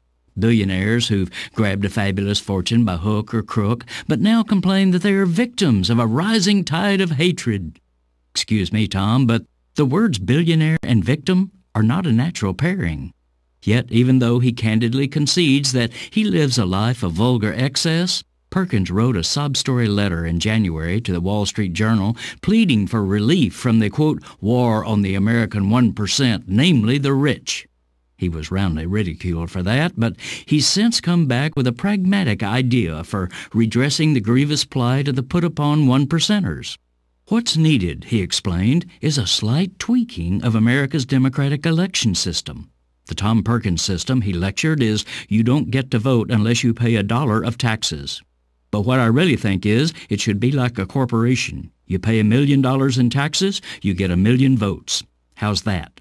Gosh, so much vanity and ignorance crammed into only 3 sentences. Apparently, no one has informed Tom that poor people pay a larger percentage of their income in various taxes than do privileged tax evaders like him.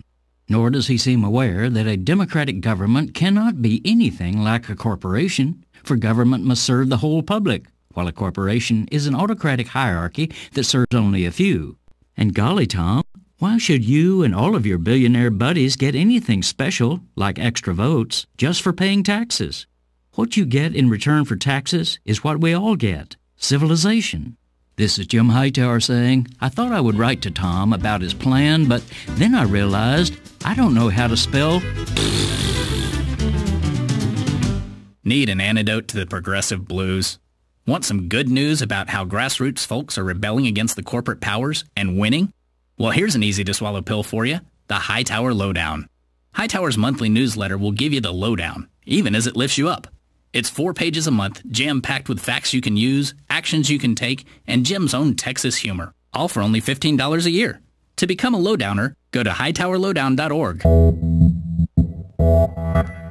You're listening to WIN, Workers Independent News, a production of Diversified Media Enterprises. I'm Doug Cunningham. The AFL-CIO Executive Council, meeting in Houston, Texas, says in a policy statement that broad-based wage growth in the U.S. is the defining challenge of our time. According to the Economic Policy Institute, since 1997, 100% of the wage growth in the American economy has gone to the top 10% of the income structure. The bottom 90% has seen income decline, adjusted for inflation. The AFL-CIO says working people have the opportunity to shape the national conversation on this issue in ways that would really help workers win real economic improvements and build a true working class movement. The AFL-CIO says economic inequality did not just happen accidentally or by an act of God. The Labor Federation says it's a predictable result of decisions made by people with power over the past generation. Those decisions can be reversed. The key decision, the AFL-CIO says, was to use the power of government to help corporate America push down wages by destroying workers' collective bargaining power. The AFL-CIO says the purpose of the labor movement is to give voice to working people so we can improve our lives.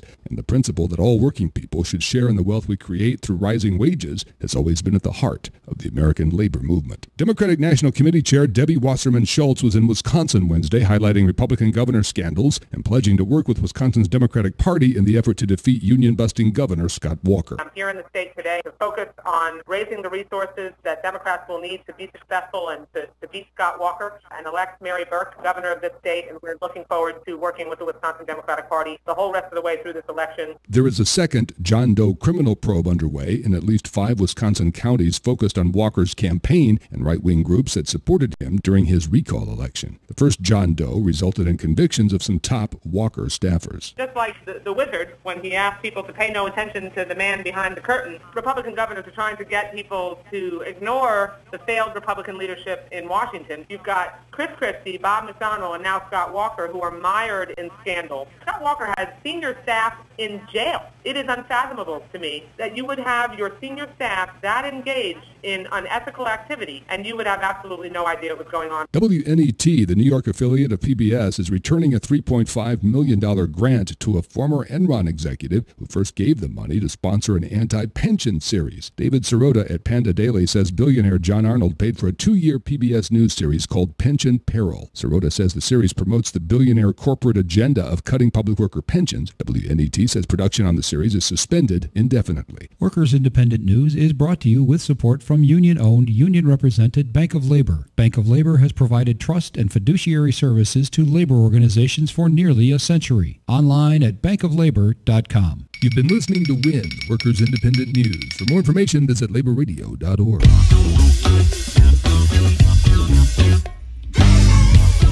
You're listening to Talking Left with Danielle and Shano.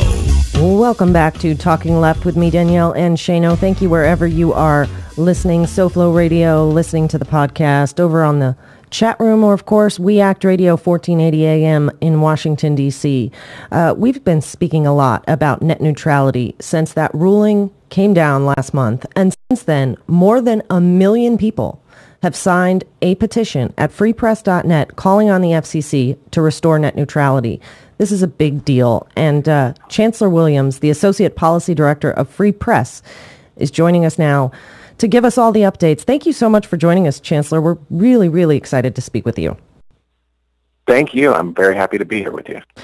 I've seen somewhat conflicting reports that the FCC will not appeal this Verizon ruling, but it sounds like there's some wiggle room in there to possibly restore net neutrality. What's the latest, and am I misreading the news here? No, I think you're pretty much accurate. So just last week on Wednesday, the FCC announced that they would not be appealing the ruling that came down in the D.C. Circuit Court.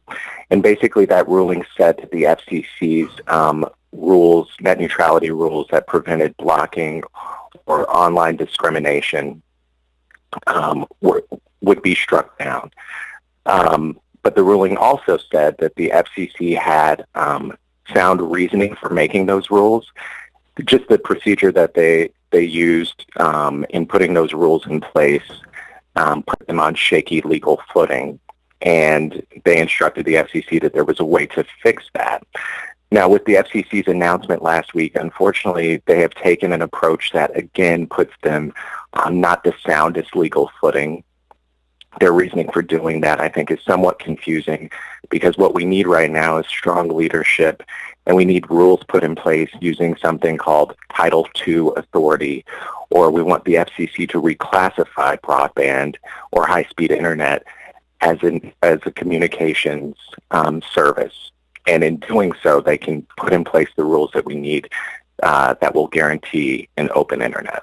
Now, speaking of leadership, the White House has come out saying that they can't direct the FCC to reclassify broadband as common carrier.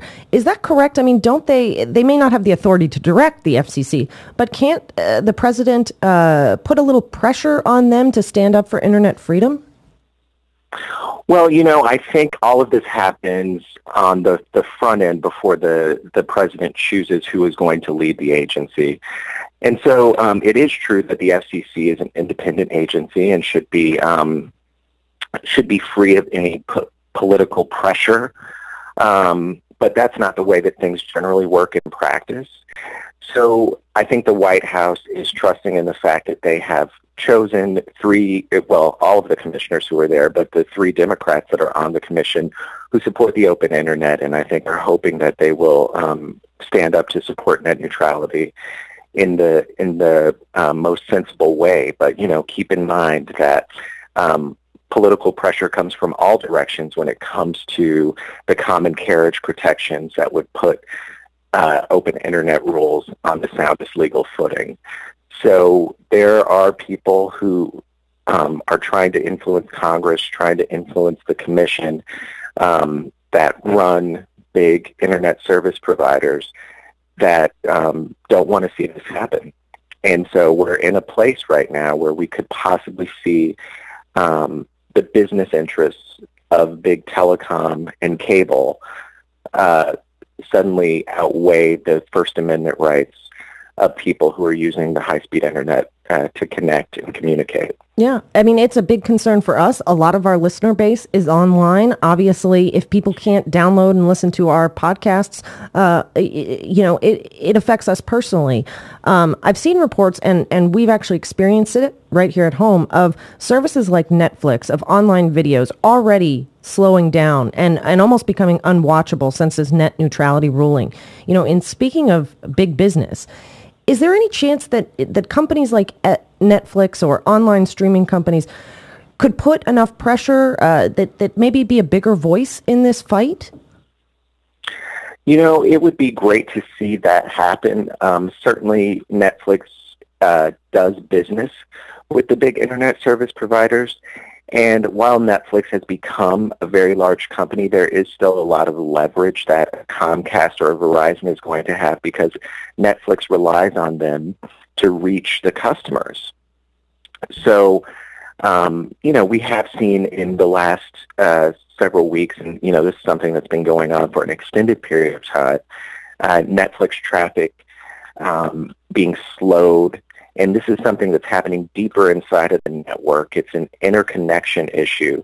And this is another way that the big internet service providers can really leverage their power over Netflix or other content providers. But the truth is that all of us purchase internet service because of the things that we are free to do online, Netflix being one among many. And so it's not really good business for the big companies to be slowing that service down. But what they would love to see is you using their products instead of a Netflix or some other. And so that is why these rules are so important. They would rather you not cut the cord, use their video service, use their cable service instead of, new products that you become accustomed to. Right, and that's where, at least in my personal opinion, it gets into free speech, free exchange of ideas issues where that alternative program or information that you're seeking out may, be against the corporate agenda. I want to remind everybody we're speaking with Chancellor Williams, the Associate Policy Director of freepress.net. They've been doing amazing work over there, so please go and check out, get involved at freepress.net. Chancellor, I also wanted to get your opinion on the recent announcement of Comcast and Time Warner merging. And to me, I think this poses such another big threat to internet freedom to have one company control so much of our internet. What's your thoughts on that? I know there's a petition at freepress.net. How does Free Press stand on that? Well, we are against this merger because of some of the reasons that you mentioned, just the real threat that it presents to our media system. You've got Comcast, which merged with NBC at Universal a few years back, which means that this is a company that not only has strong control over your high-speed internet connection, but also cable service, not just the service, but the programming, a number of marquee cable channels that they own, as well as a national broadcast network, as well as owning and operating a number of local broadcasters throughout the country. You put all that together with the reach of Time Warner Cable as well, and you've got a big mess. You've got a big mess for consumers because these are two companies that always rank the lowest in terms of customer satisfaction. And you've also got them controlling nearly a little bit over a third of the high-speed internet connections in this country, in that they will be the only option for a big portion of the country when it comes to high-speed internet service.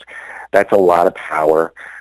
They're basically going to a Comcast wire post-merger will be connecting to homes, two-thirds of the homes in the country. So when you think about folks who are creating programming, launching channels, creating content, they have to go through Comcast to get to you.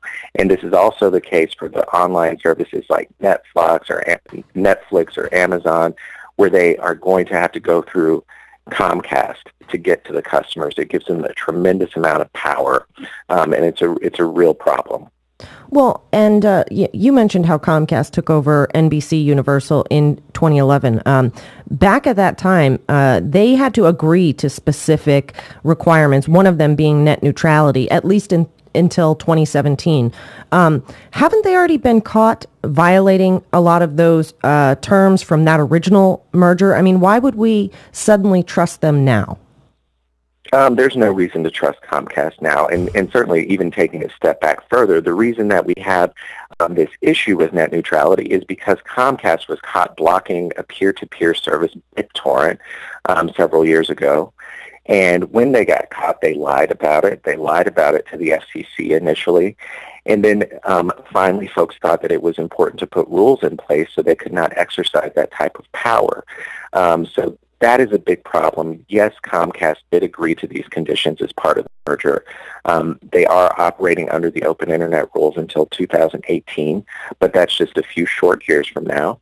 And keep in mind that rules have to be enforced, and that doesn't always happen in the way that it should. And also, we don't know who's going to be running the FCC starting in 2016. So if someone wants to make a different call or a different decision about putting Comcast corporate interests over the people's, that will be their call to make. So that's why we're a nation of laws. And so we want rules that can be enforced. We don't want to rely on corporate promises to be sure that our free speech rights are protected. It's a bad move if we go that route. Yeah, trust us. Corporations saying just trust us hasn't worked out really well for us in many, many different regards. Could the FTC, the Federal Trade Commission, play a role here in blocking this as against antitrust laws? I mean, there's been a lot of shaky legal questions there, but is there any chance that could be a savior in this regard? You know, it's possible. So what will happen now? Comcast has said that they will be filing the official paperwork for the merger in March. At that point, the Department of Justice will start looking into it and really digging into those antitrust issues that you mentioned. Now, we feel very strongly that Comcast is going to be a big player, have huge market share, over 50% of the market when it comes to advanced communication services. And that we feel like is the market that the Department of Justice needs to be looking at. That is your high-speed internet service, the voice service that can come along with that, as well as video. We think that's what they ought to be looking at, and there's big problems there. But then there's also a tremendous amount of monopsony power that Comcast will have, which means that they will have the relationships that they have with other vendors, like programmers, the folks who manufacture the devices, set-top boxes, etc. They'll have a lot of power there and a lot of control over those markets, and those are things that they should look at also. In addition, the Federal Communications Commission has to take a look at this deal and see if it's in the public interest, and we feel like there's some big questions about that also. Yeah, I'd certainly say questions is one way to put it. After people go over to freepress.net and, sign the petition asking the FCC to restore net neutrality, sign the petition calling on the government to block this merger of Comcast and Time Warner, what's the next step for people to get involved? How do they fight this issue? How do they support free press and the work that you guys are doing? Yeah, there's a lot that folks can do. So some of the things that we have coming up over the summer, we'll be working with a number of Free Press members to organize in-district meetings throughout the country where folks can get in and talk to their members of Congress about these very important issues. And it is so important that members of Congress hear from you, hear from the people about these issues, because too often these very technical, what seemingly technical debates over media and telecommunications policy are dominated by Washington lobbyists. But what we do know is that at the end of the day, this is about our free speech rights. And so it is up to us to raise our voices and to let our members of Congress know that we are watching them on these issues and that they cannot take a position that is counter to the public interest. So we'll be continuing to ramp things up in that way. Also, people can get in touch with their members of Congress and let them know just via phone or email to keep the pressure on. And so we'll continue to do that. And in our efforts in Washington, D.C., we don't have the resources of big cable and telecom to blanket Capitol Hill with lobbying resources. But when we do go in, we let them know that X number of people in your district really are concerned about this and bring those petitions in, and they do have an impact. So that's why it's so important for folks to get involved. Yeah, and you guys are leading the fight on this. I'm so impressed and thankful for the work you guys are doing at Free Press. This is such an important issue. You guys are amazing, and I am honored to speak with you, Chancellor. Thank you so much for joining us. We really, really appreciate having the chance to talk to you. Absolutely. Thank you so much for having me, and you keep up the good work as well. Thank you so much. Chancellor Williams, everybody. That explained so much. Check out everything at freepress.net. Get involved, sign their petitions, share them, call your members of Congress, just like he said. This is important, and we have to be that human resource for Free Press. So you're listening to Talking Left with me, Danielle and Shano, and we'll be back with more, so stick around. Everyone expected just a piece of fluff, but we wanted to do something important. Issue stuff. It's Talking Left with Danielle and Shano.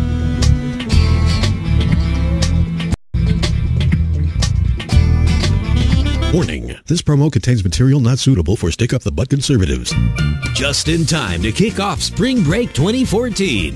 The hottest, craziest, most off-the-hook progressive head-turners are hitting South Florida. It's Sexy Liberals Gone Wild, Fort Lauderdale. So hot. Oh, it's too hot. On March 1st, the official start of Spring Break 2014. Springtime for Stephanie Miller. The world-famous Stephanie Miller Sexy Liberal Comedy Tour will perform live at the Parker Playhouse in Fort Lauderdale, Florida. Join John Fugelsang, Carlos Alazraqui, and the pride of progressive media, Stephanie Miller. Tickets are available at parkerplayhouse.com or by calling 954-462-0222. That's the Stephanie Miller Sexy Liberal Comedy Tour, March 1st at the Parker Playhouse in Fort Lauderdale. Get your tickets now. Go to parkerplayhouse.com. This is Isaiah J. Poole of OurFuture.org on the Progressive Voices channel on TuneIn. There's been a fair amount in the news lately about the emergence of a more robust and assertive progressive populism among Democrats, what many people call the Elizabeth Warren wing of the Democratic Party. Some critics see an ascended progressive populist force in the party as a threat to its electoral chances in 2014 and beyond. But Roger Hickey at the Campaign for America's Future sees it as an opportunity for the party because progressive populism is actually where the majority of the country is. To prove that, the Campaign for America's Future has published a new website, populistmajority.org, that collects the latest polling data that provides evidence that there is indeed a populist majority. What we're demonstrating here is that there is a huge majority for politicians who use government to make things better for the American people. It is a strong, powerful majority that is rarely mobilized by politicians. Hickey says the information on the site will help candidates and activists craft a winning message. The populist majority site demonstrates that it's not just the liberals, not just the base of the Democratic Party, but the vast majority of Americans, whether they consider themselves independents or even conservatives, want an economy that works for them and wants to make sure that government is on their side. The website is populistmajority.org. There's a link to it on ourfuture.org, as well as more analysis and commentary on the new progressive populism. This is Isaiah J. Poole for the Progressive Voices channel on TuneIn. This is the Media Matters Minute. I'm Salvatore Calalori. On The O'Reilly Factor, Bill O'Reilly interviewed Girl Scouts spokeswoman Kelly Parisi to discuss whether the organization had begun, quote, leaning left for hiring a former spokesman for the organization that O'Reilly claimed was a member of, quote, a controversial punk band with homosexual overtones. When I saw that you guys paid a guy in a punk band with homosexual overtones, I'm going, is that a good choice for the Girl Scouts? You then have to understand the flack. When conservative Americans see a spokesperson for the Girl Scouts who is a member or was a member of a punk rock band with homosexual overtones, they're going, what the deuce is going on? Surely you understand that. It's not the first time O'Reilly has worried about homosexuality in a national scouting organization. In 2004, he said it would be, quote, impossible for any children's organization to admit avowed homosexuals because of the potential liability. For more on this and other stories, please visit MediaMatters.org.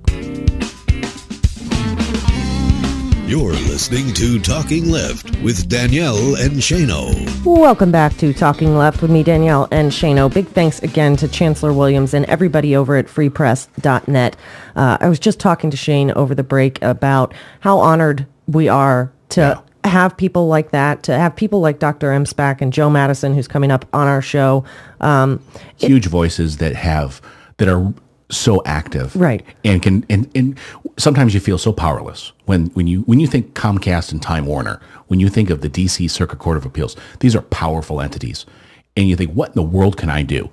And these are folks that are not only are they doing it, they're telling us how we can get involved, right? And they're taking time out of their day to tell us about it. And it's humbling and overwhelming at the same time. Yeah, and we are exceptionally grateful for them, for their time, for their work. And one of the things Chancellor brought up is how technical some of the issues being discussed, like net neutrality, are. Mm-hmm. And the fact that some people don't get involved in this because they don't understand how it affects them. Right. And Shane and I...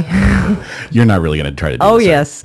Shane and I figured out what's going to make people get involved and fight net neutrality. Do not make me do this rant, because... no, because you will curse on the air. I will. So I started ranting about this, and there were many swear words. Like, we can't do this on the air. So I'm going to do my best to do Shane's rant without curse words. Yeah. But we were talking the other night, and we realized that Americans don't understand net neutrality, so they don't care about it. You know, right. You hear net neutrality and you get this blank stare. Right. And on so many issues, we complain all the time that people are too busy with iPhones and their pads and all of the rest of this to get involved on the issues. Right. So then it hit us. That's why they're going to get involved when those iPhones and smart devices suddenly slow down, when they can't text and Facebook on their phones, and they can't watch movies on their online streaming. And they can't get the scores on ESPN. Right. So you can put a petition out there saying restore net neutrality, and there are a good number of people who are interested in that, are knowledgeable about it. Our listeners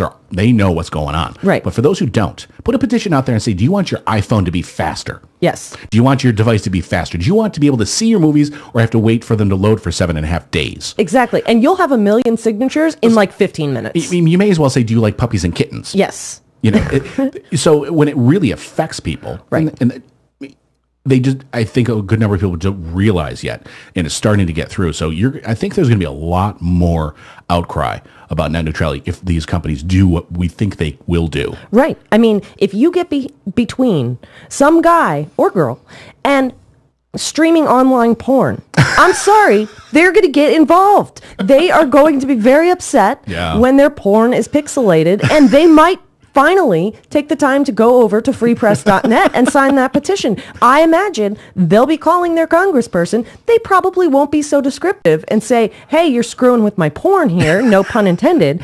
But you know, people will get involved, and it shouldn't have to get to that point. It shouldn't, have to get to right.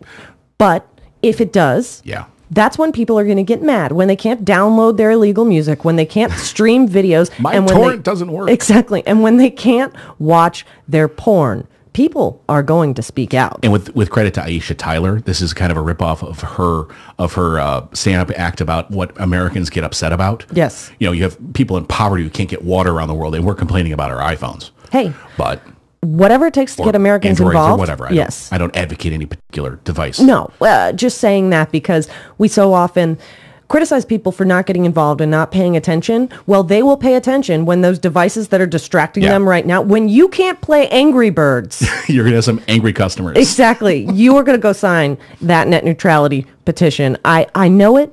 I just hope it doesn't have to get to that point. Right.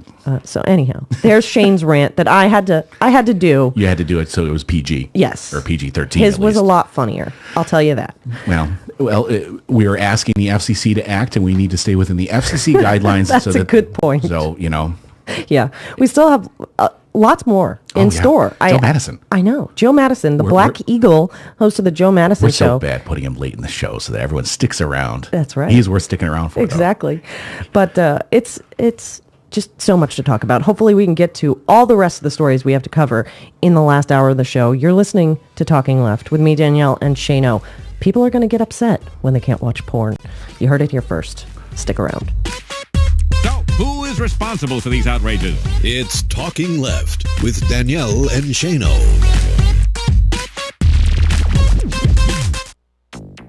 It's Thursday, February 13, 2014. So we ran to the window and looked out, and all we saw was just a big ball of fire. Fossil fuels are booming in the U.S., literally, with more new explosions this week. The interstates clogged with cars that had nowhere to go. Extreme winter weather again cripples a southern American city. Without a concerted national resilience effort, the trend is likely to continue. Extreme weather is extremely expensive. Plus, the Winter Olympics are feeling a lot like the Summer Games. Yep, climate change is coming for your Winter Olympics. All of that and more straight ahead. From BradBlog.com, I'm Brad Friedman. And I'm Desi Doyen. Stand by for 6 minutes of independent green news, politics, analysis, and snarky comment. So to be clear, it is right now colder in Florida than it is at the Winter Olympics. Yeah, I got no real snarky comment here. I just wanted to repeat that point. This is your Green News Report.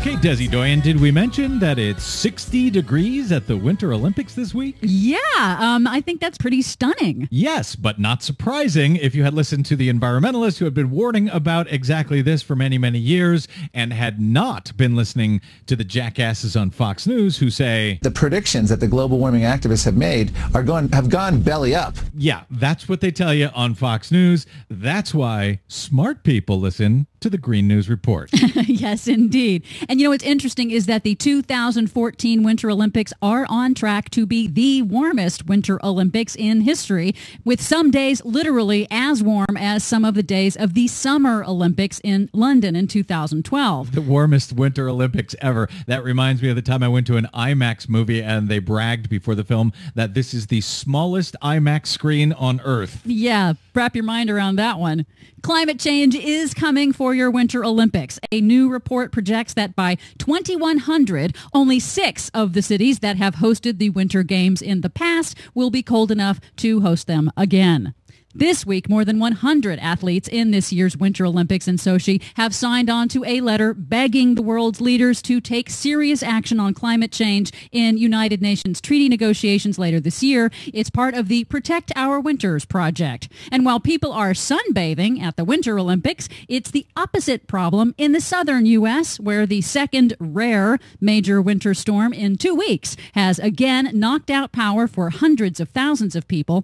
NPR reports that even with advanced warning, North Carolina was still unprepared to deal with the intensity of the storm, and people were again trapped in their cars. The snow fell so heavily at times in Raleigh, the interstates clogged with cars that had nowhere to go. Extreme weather events are extremely expensive and are going to get even more expensive. Weather-related catastrophes over the past 3 decades have hit North America much harder than the rest of the world.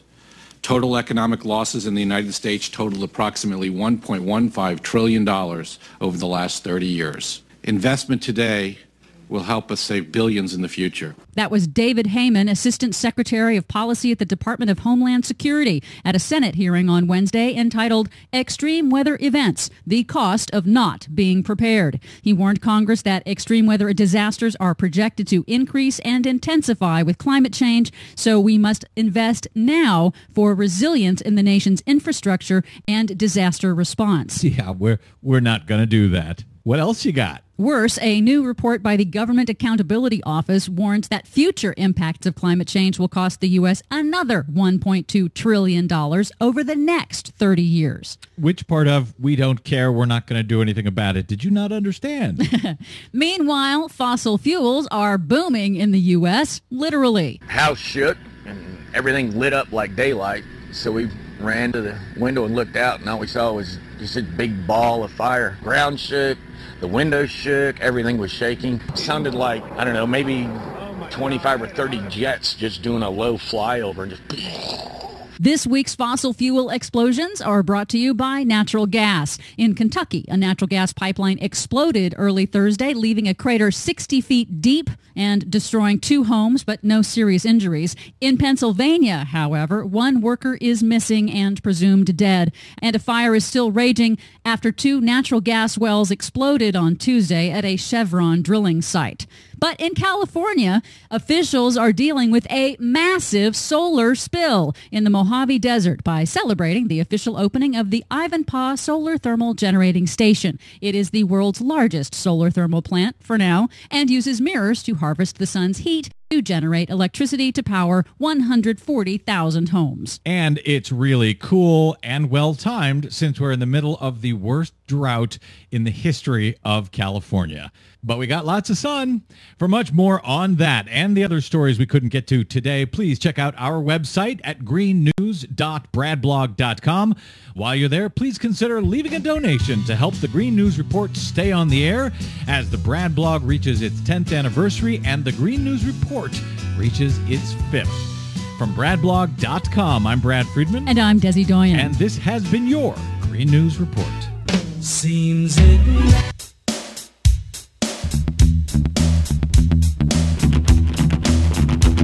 Broadcasting live from Washington, D.C., This is Talking Left with Danielle and Shano. Welcome back to Talking Left with me, Danielle and Shano. Thank you wherever you are hanging out with us over in the chat room at talkingleft.com, SoFlo Radio, or We Act Radio 1480 AM in Washington, D.C.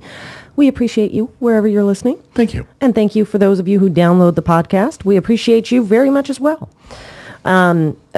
This week there was so much economic news that I have a bunch of stories in front of me to try and fit into one segment. And as I just said to Shane before the break, I'm not sure how this is going to work, but they're important stuff that we need to talk about. Okay. Fire away. Starting with the news that President Obama may finally have realized that negotiating with Republicans is a waste of time. According to a new report from the Associated Press, the president's new budget, proposed budget, will not include the chain CPI. I don't know exactly what to read out of this. I try and give him the credit here and say that maybe he figured out Republicans are never going to exchange tax increases on the rich with you. It's just not going to happen. Or maybe he has finally listened to pressure from progressive groups who say that you don't balance the budget on the backs of the poor and disabled. I don't think that's an either or. Fair enough. I think that's an and. And it's more of, for a very long time, our president attempted the grand bargain.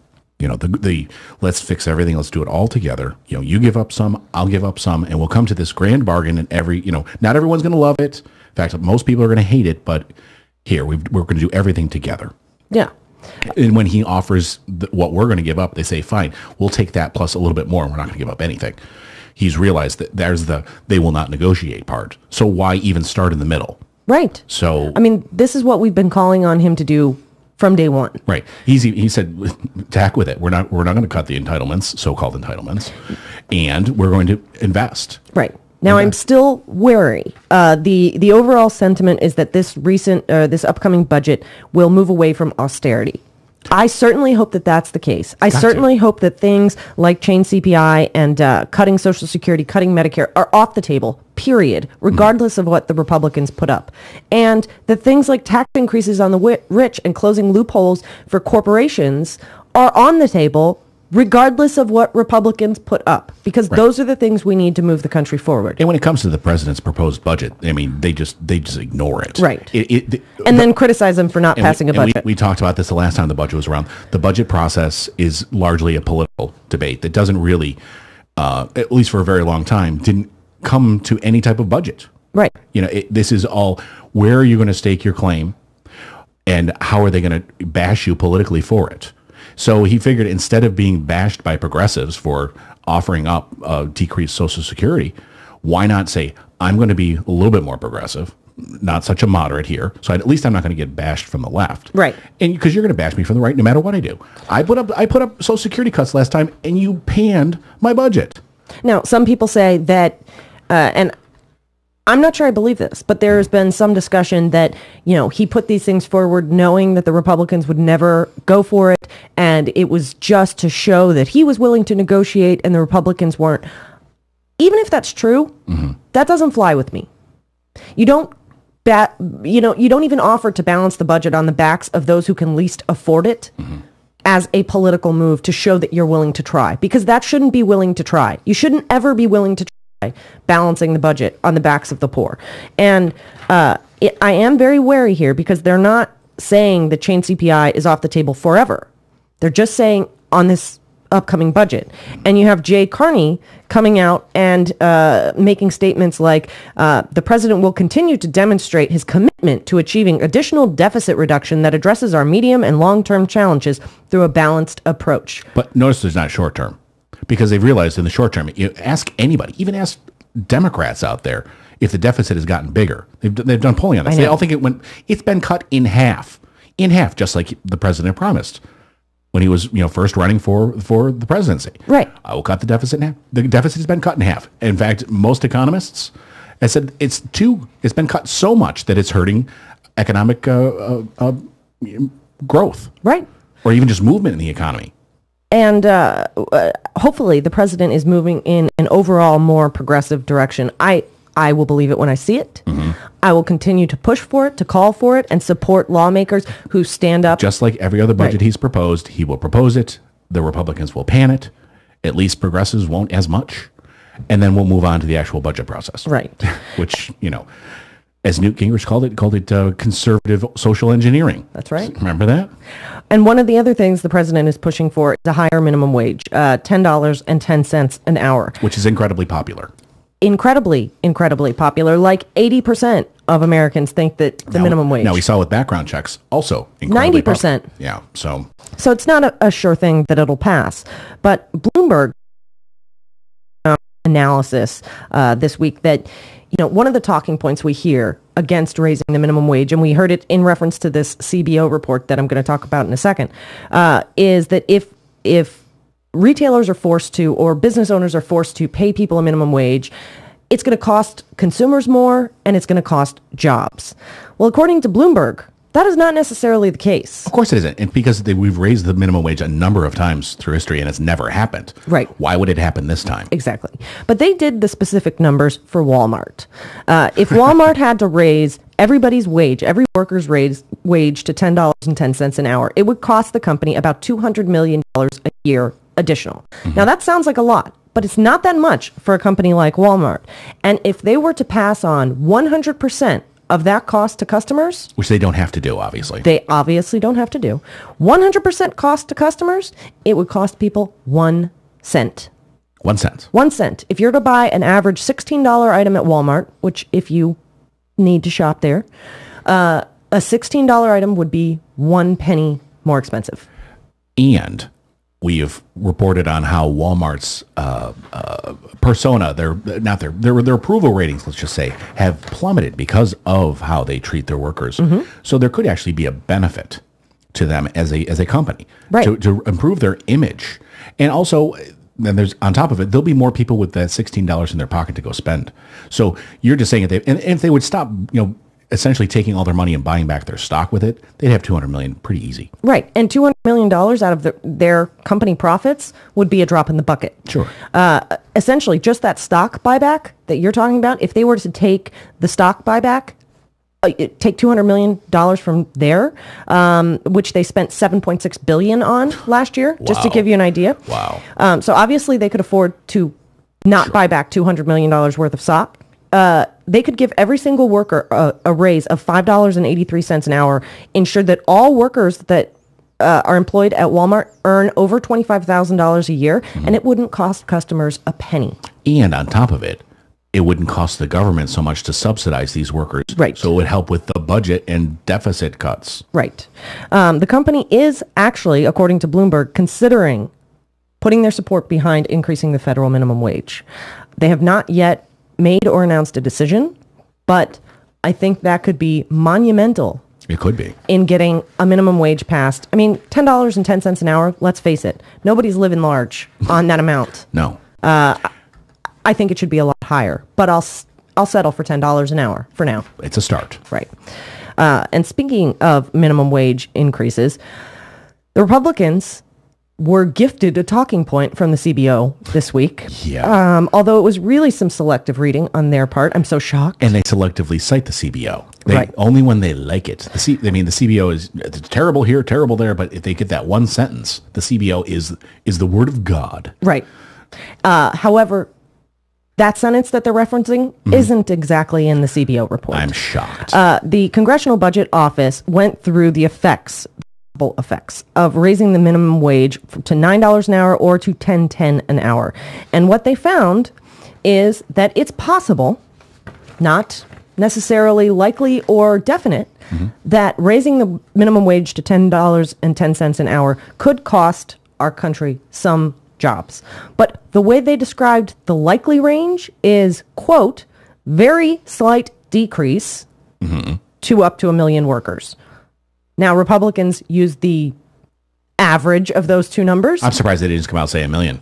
I've already heard it. Yeah, I'm sure. Yeah. The Republicans are saying that if we increase the minimum wage, it's going to cost 500,000 jobs. But that is an estimate. And what they say is that and it's based on what? I'm trying to figure out where they got that number. According to Think Progress, the way they came up with that number, because I just have the summary of the CBO report, but according to Think Progress, who went through the whole report, they're saying that if employers suddenly have extra costs because of higher wages, that they may lay off workers, or they may have to increase their prices, which that Bloomberg analysis report says may or may not be true. They may have to increase their prices, thus increasing demand for their own products and not needing as many workers to fill the jobs. But this is all speculative, and when it comes to doing it in the past, I'm trying to figure out where they get that model if it's never occurred before. And we have a number of cities, towns, counties, states that have increased the minimum wage, and that's not had that effect. So where are they pulling this from? It's an estimate. But an estimate based on what? I mean, I'm obviously these are rhetorical questions because you don't have the answer to them, because I don't know that they have the answer to them. I'm just trying to figure out why this one is so much different than all of the others. Yeah. It doesn't make sense to me. Well, and what I find interesting is the possible job losses are possible. It may not happen. However, the positive effects are definite. It would lift more than 1 million people out of poverty.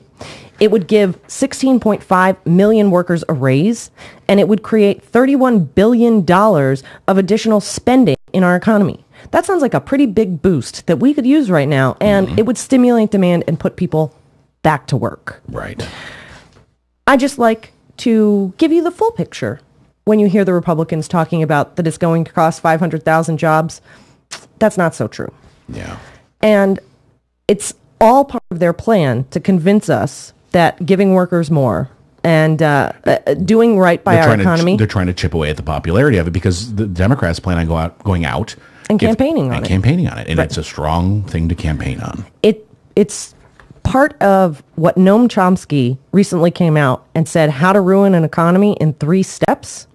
It is part of step 3. And we're going to explain that next. Tease. You are such a tease. I thought you were going to do it right now. Because I haven't read this yet. No, it's a very interesting, a Valentine's Day video by Noam Chomsky. You can actually go and watch him talk about it. We don't have the audio here. But I'm going to explain why Republicans spend so much time convincing us that raising the minimum wage is a bad idea. You're listening to Talking Left with me, Danielle and Shano, coming back with Noam Chomsky. Stick around. This is not normal. It's Talking Left with Danielle and Shano.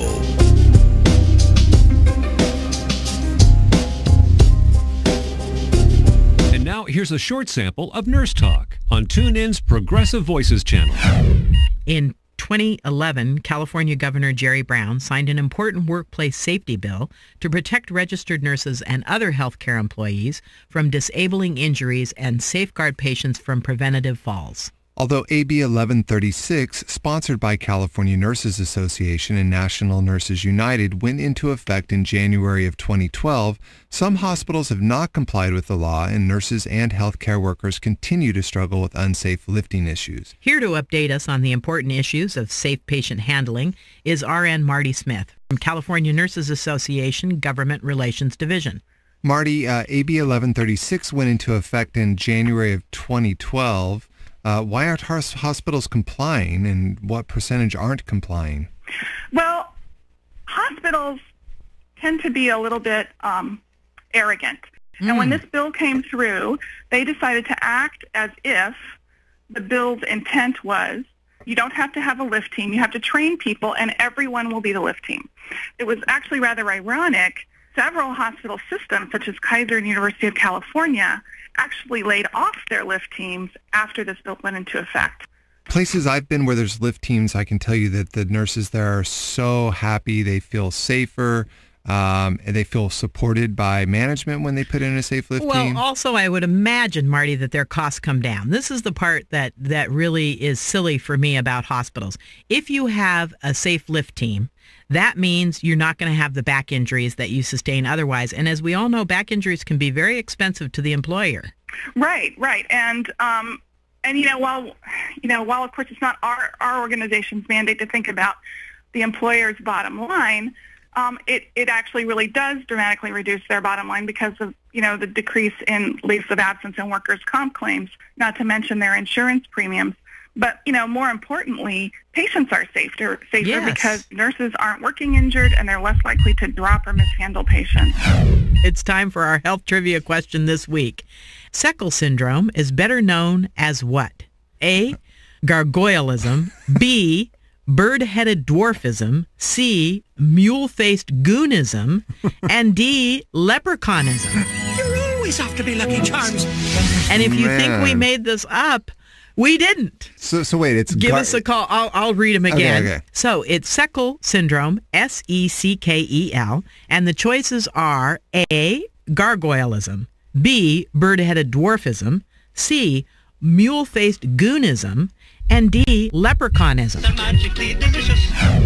You've been listening to Nurse Talk. Be sure to join us for a full hour weekends on TuneIn's Progressive Voices channel. This is the Media Matters Minute. I'm Coleman Lowndes. After facing criticism from just about everyone, including Republican politicians, Ted Nugent offered a disingenuous apology for his comments calling President Obama a subhuman mongrel. Here he is on the Ben Ferguson Show. Did you cross the line by calling the President of the United States of America that? And if you saw Barack Obama, would you apologize to him for saying that about him? Yes, I would. I did cross the line. I do apologize, not necessarily to the president, but on behalf of much better men than myself. Even if Nugent's apology had been sincere, it is just one example in his long history of racist, sexist, and anti-immigrant commentary. Last year on The Alex Jones Show, Nugent claimed African Americans could fix, quote, the black problem if they just put their heart and soul into being honest, law-abiding, and delivering excellence at every move in your life. In the past, Nugent has also compared Obama to a Nazi, used the C word in reference to Hillary Clinton, and said that if someone is a suspected undocumented immigrant, he'd, quote, like to shoot them dead. For more on this and other stories, please visit MediaMatters.org.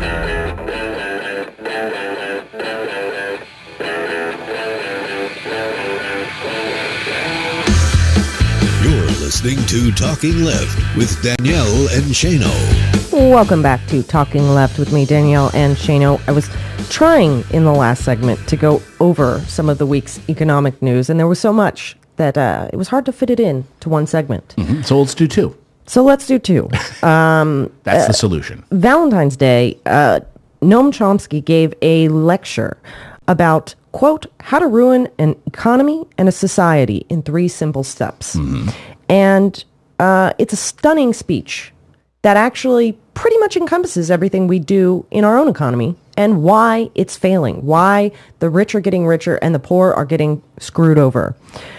He explains, let's suppose for some perverse reason that we want to ruin an economy. And just to make it interesting, he says... you know what? That is not that perverse. I know. When you've got Republicans meeting on the night of President Obama's inauguration, and they know that the country is going to blame the president for a bad economy. Right. You've got people who politically want to ruin an economy. Right. And he says, just to make it interesting, let's select the richest and most powerful society in history, one with incomparable advantages, one that's fortunately close at hand, namely our own. There you go. So, let's suppose we wanted to ruin our own economy, like, say, some people who met at the caucus room may have wanted to do. Going out on a limb there. Yes. There are ample resources to provide employment to all who seek it, but they're hidden away where they cannot be accessed in the overflowing pockets of the super rich and the corporate sector, particularly in the big banks, which have been generously rewarded for having created a crisis serious enough to have almost brought down our entire and even global economy. So, there's plenty of resources to go around, he says, plenty of work for everybody who needs it. But instead, his first suggestion on how to ruin an economy, ruin a nation, is to cut back on the dynamic state-sponsored research and development that brought about advances in information technology and medicine. Right. So in other words, privatize all of the advancements like the internet, get rid of NASA, medical research, put that in big pharma's hands, etc. Screw public education. Right. And, privatize all of it so that there's no commons left whatsoever to do the innovation so that we, as the people, don't own it. We just funnel money to corporations. Right. Let them do it and own it and then charge us a ton for it. Exactly. And then, step 2, undermine a healthy economy by encouraging the growth of financial institutions, giving them free rein via deregulation and using state power to underprice risk. Underprice, in other words, all that moral hazard. Right. If you get into trouble, don't worry, we'll bail you out. Exactly. Privatize the gains, socialize the losses. Which we see over and over and over again. We're seeing it in environmental companies like Duke Energy getting fined $100,000 for a monumental disaster. Underprice risk. Or packaging a bunch of cruddy mortgages, giving them a AAA rating, selling them off, and then when they go kaplunk, bailing them out. Exactly. And step 3, and I think this is what we see when we have campaigns like against raising the minimum wage. Convince the public that these behaviors are encouraged by institutions and they're rational and that they have no impact on the future.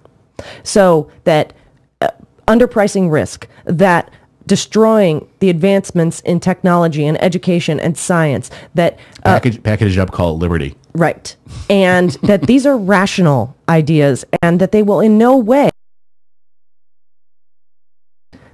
I think that's what we're seeing. Yeah. Small government, less regulation, low taxes, and that's liberty. Right. You are free to, essentially live in poverty.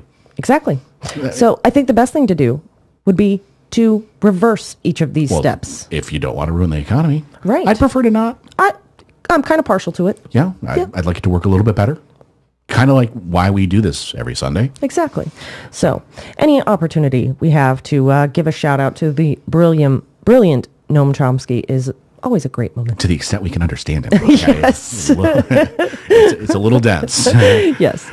Anyhow, we still have Joe Madison. There was, of course, some updates in the Jordan Davis trial, and Michael Dunn is going to be recharged on first-degree murder. We'll be right back on Talking Left. Stick around. I'm David Schuster, and you're listening to my favorite show other than my own, Talking Left with Danielle and Shano. What's the matter with the post office? The U.S. Postal Service, I mean, the corporate hierarchy that runs this enormously popular public institution.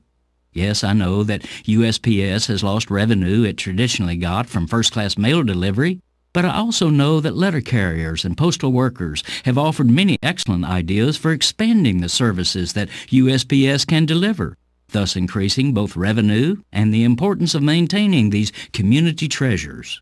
Yet, the Postal Board of Governors, which includes corporate interests that would profit by killing the public service, seems intent on, guess what, killing it. The board's only idea is to cut services and shut down hundreds of local post offices. Incredibly, their list of closures include the historic post office in Philadelphia's Old City, the very building where Ben Franklin presided as our country's first Postmaster General, appointed by the Continental Congress in 1775. All across the country, post offices that are invaluable artistic and historic assets are slated to be sold to developers. One is the marvelous 1935 Bronx Post Office with classical architectural flourishes and 13 museum-worthy murals. It's not just a post office, says one customer fighting the closure. It's part of my life. No one feels that way about a FedEx warehouse. Yet, says a USPS spokeswoman dismissively, the 4-story building is severely underused. This is Jim Hightower saying, so use it. Put a coffee shop in it, a public internet facility, a library and museum, a one-stop government services center, and, as USPS employees have suggested, a public bank offering basic services to the thousands of neighborhood people ignored by commercial banks. Come on, USPS, show a little creativity and gumption, and remember that service is a key part of your name. If you'd like more of Jim Hightower's real populism, check out the Hightower Lowdown. Jim's monthly newsletter gives you the real lowdown on which corporations, by name, are doing what to the middle class, our environment, and our democracy. Each month, the Hightower Lowdown brings you facts you didn't know, along with actions you can take to fight back. It also comes with a sense of humor. Hightower believes we can fight the gods and still have fun. Plus, get this, it's cheap. Only $15 brings you 12 issues a year. For real populism, go to hightowerlowdown.org. You're listening to WIN, Workers Independent News, a production of Diversified Media Enterprises. I'm Doug Cunningham. Just as the Republican Governors Association is launching a 6-figure media buy in Wisconsin attacking Democratic governor candidate Mary Burke, thousands of emails from one of Governor Scott Walker's criminal former staff members were released. Wisconsin newspaper headlines blared that Walker is linked to these illicit emails. Illicit because the private email system was used for Walker's staff to illegally do campaign-related work while on the public payroll while he was county executive in Milwaukee. These emails come from the first John Doe criminal investigation into Walker's former staff. There's also a second John Doe underway focused on Walker's gubernatorial campaign and right-wing groups that backed him when he faced recall. One released email sent on the private system allegedly used by Walker's staff to do campaign work on the public dime was from a paralegal in a law firm often used by the GOP in Wisconsin. It forwarded a joke showing 4 dogs who were set to get public assistance because they are, quote, mixed in color, unemployed, lazy, can't speak English, and have no frigging clue who their daddies are, end quote. A former Walker staffer replied, "That is hilarious," and so true. The Teamsters Union helped Baltimore bus drivers working for Durham School Services win $1.25 million in a wage settlement from the company. The settlement means 366 drivers will get back wages dating to 2010. In 2012, Durham School Services paid $7 million to settle a statewide class action lawsuit over unpaid wages in California. A federal court has preliminarily approved the Baltimore wage settlement, and an April 4th hearing on it is scheduled. The unpaid wages were for time spent on pre- and post-trip bus inspections, time workers spent cleaning and fueling the buses, and time spent training. Unpaid overtime was also an issue. Durham is the second largest school bus company in the U.S. The Teamsters say workers for Durham and Spring Grove, Pennsylvania, meanwhile, have voted overwhelmingly to authorize a strike after months of fruitless negotiations. The workers are calling on Durham to bargain in good faith to reach a fair and equitable labor agreement. The National Treasury Employees Union, NTEU, won an election to represent 1,300 employees of the National Park Service National Capital Region. NTEU President Colleen Kelly says the union looks forward to developing an effective relationship with management to get dignity, respect, and adequate resources for the workers who are now members of NTEU. Well before the March 31st deadline, California has exceeded the 2014 Affordable Care Act enrollment goals. More than 728,000 had enrolled in healthcare exchange plans by the end of January. Another 877,000 are eligible for expanded Medicaid coverage under the Affordable Care Act. According to the U.S. Department of Health and Human Services, total enrollment in the Affordable Care Act health plan exchanges was 3.3 million at the end of January. Open enrollment continues until March 31st. In households that make less than 400% of the federal poverty level, subsidies are available to afford these plans. You've been listening to WIN, Workers Independent News. For more information, visit laborradio.org. So when you get to the corner of Smith and Orchard, you're going to want to take a left. You are not going to. Then what you're going to do is turn onto Marcy and Brad Avenue. Just broke up and go past the first 3 lights happy and then about take it. the next left. I don't really then think drive 5 she's more happy, blocks but and you should be who there. am I to judge, right? Park on the Anyway, right. That's I'll what see I you heard later last tonight. night. It's hard to concentrate on 2 things at once, like texting and driving. Stop the text, stop the wrecks. How will you stop texting and driving? Tell us at stoptextstopwrecks.org. Brought to you by the National Highway Traffic Safety Administration and the Ad Council.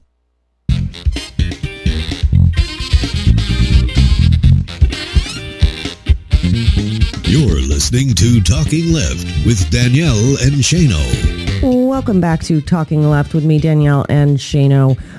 Some big news out of the Jordan Davis trial this week. They have announced a new trial coming up, and we also heard from a couple jurors, one of which was juror number 8, who claimed that this trial was not about race. We wanted to speak with Joe Madison, the host of the Joe Madison Show. You can check it out on Sirius, 6 a.m. to 10 a.m. every weekday, and of course, joemadison.com. Joe, how on earth could this trial not have been about race? Well, it's the 800-pound gorilla in the room, and let's just cut to the chase. There is an amazing psychiatrist that has been a guest on my show over the last 2 decades. Her name is Dr. Frances Welsing. She wrote a groundbreaking book titled The ISIS Papers, in which she actually began working on this book when she did her PhD thesis, and ended up going to Germany after World War II to find out how is it that the German people could have allowed to happen what happened during the Nazi era. And in the course of her studies and putting the book together, she made this observation, which is true today, that racism is a conscious and subconscious activity. And people know that. And so the juror number 8 really must have been speaking about what was not conscious. We didn't consciously talk about it. But all of us know that racism can be subconscious.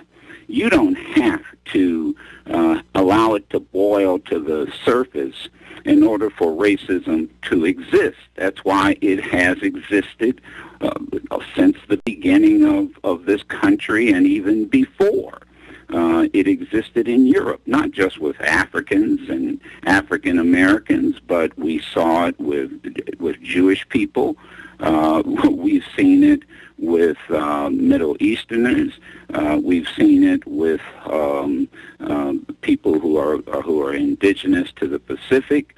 So the bottom line is that, of course, it was about race. I think what juror number 8 was saying was that they didn't see or hear about the telephone calls that Dunn made from jail, the letters that he sent from jail, which showed a predisposition, his attitude towards African Americans. So the reality is that it is, as Dr. Frances Welsing has said, and will say many times. And matter of fact, she's somebody you really ought to think about getting on your show. She's a brilliant psychiatrist and author, but she will tell you it is a global, regional, national, local phenomenon, which is both conscious and subconscious, and it impacts every aspect of our society. Yeah. Religion, politics, you name it. Well, and on that conscious versus subconscious level, my take on juror number 8 was that either way, regardless of what race Jordan Davis was, because juror number 8 also said that she wanted a murder conviction.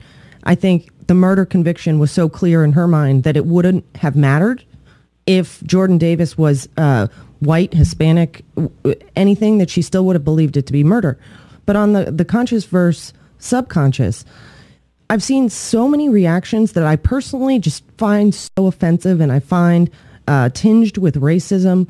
These comments that, Jordan Davis was a thug, that these laws actually work out better for African Americans somehow. I've heard so many comments like this that really, to me, show the deep-seated institutional societal racism that we deal with in this country. Yeah, Yet, absolutely. Absolutely. Yeah. Every single day, almost in every aspect. I mean, and as you were talking, I was thinking, you know what? You wouldn't have been selected as a juror. Yeah. Because of your ability to be a critical thinker, because of what you just said. As I was, the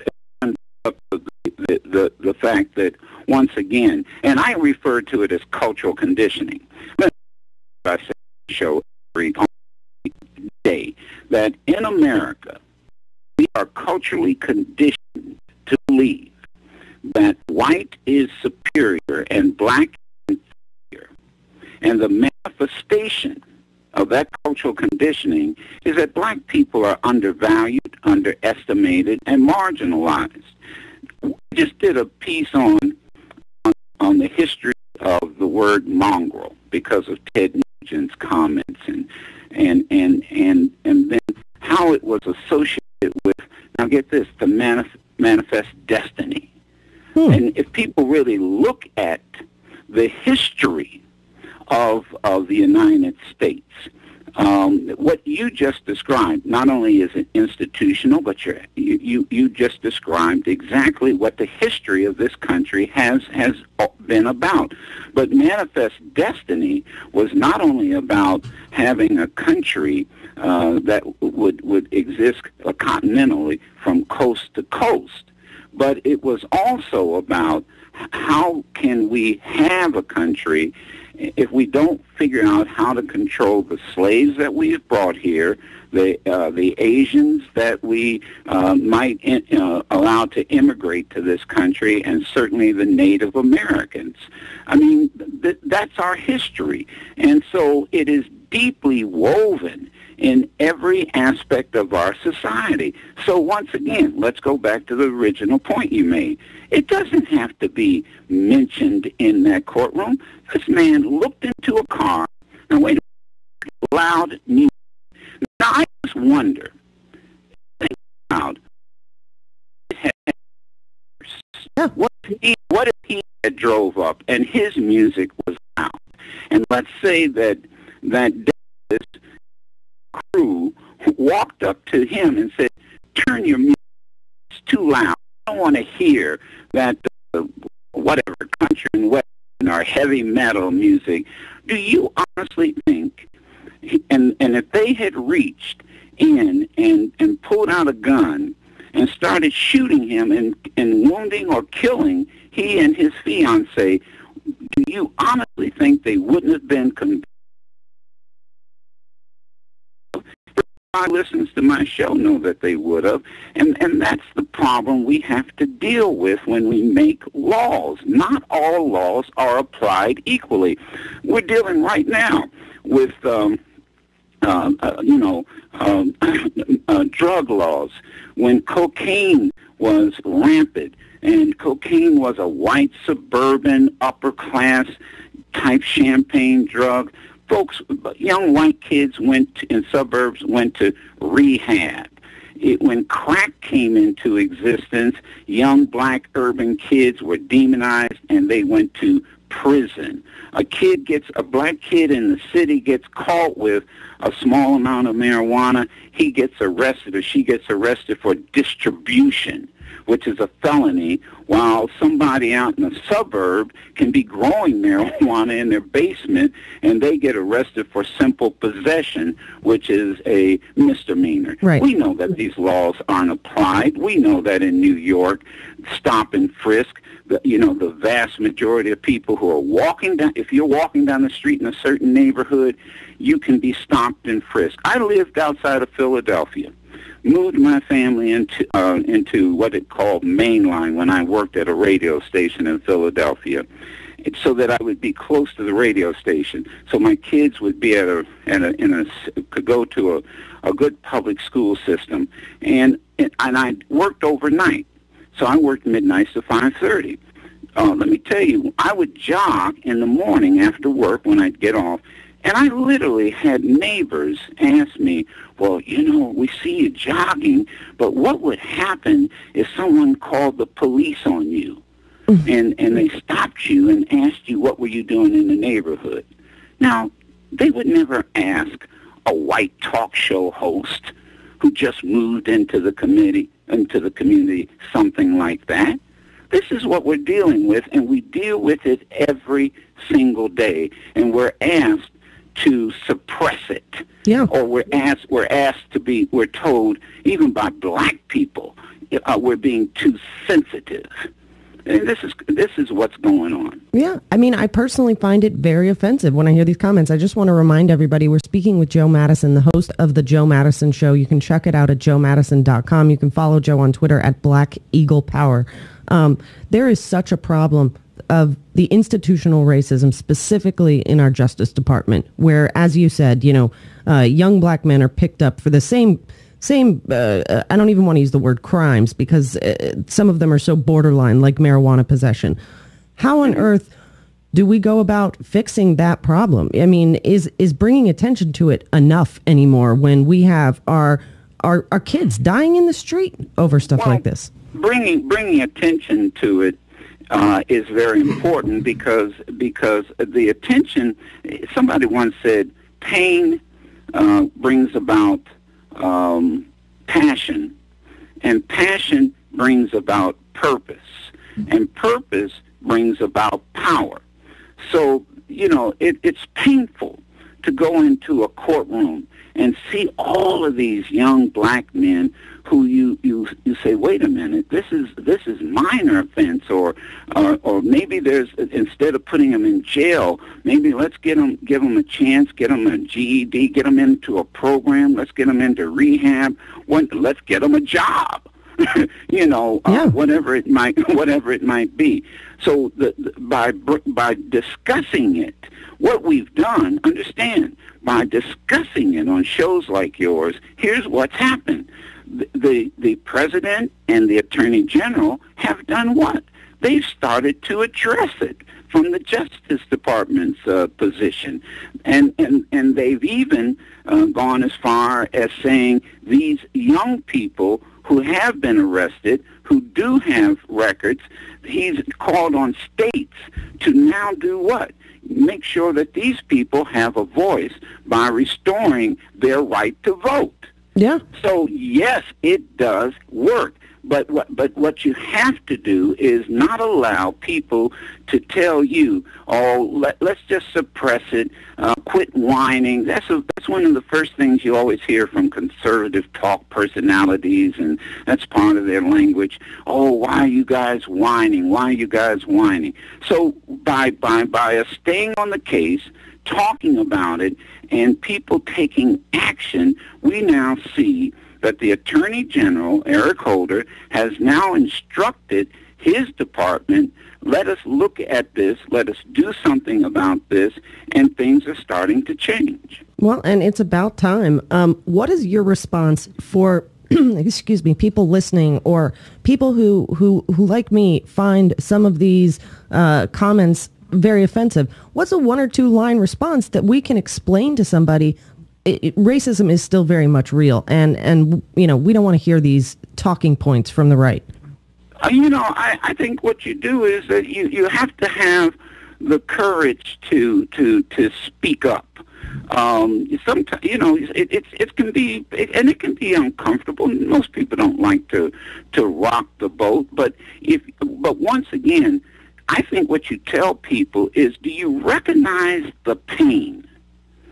And once again, the pain. And if you recognize the pain, then you can understand the passion in why I react the way I do. How many of us have sat around a room or a dinner or wherever, a friend at a bar or a club or wherever it is, with our friends, and we've heard them say things, or we've seen that they're uncomfortable, and then we don't say anything. I think, you say it loud, and recognize that, I'm watching a show. There's something interesting. I have a grandson that's almost 8 years old, and he watches after school his usual programs, and there's a commercial that comes on. You've probably seen it, where 2 women say, that's so gay.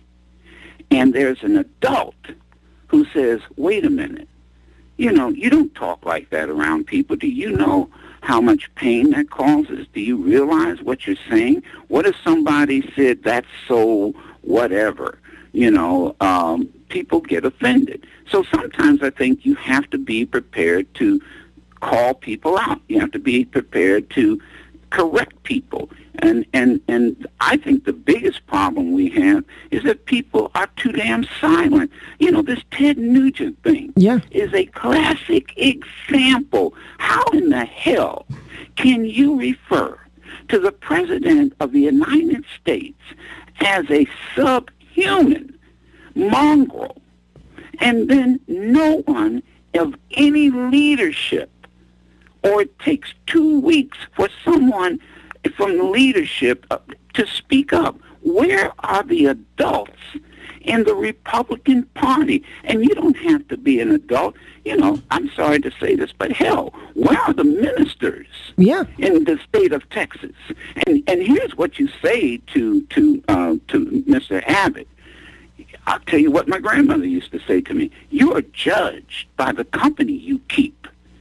And if you think that this isn't going to have impact on your campaign, you better reassess it. And I think that's why, and then of course Ted Nugent comes out with this phony, this absurd so-called apology that quite honestly made it worse than the original offense.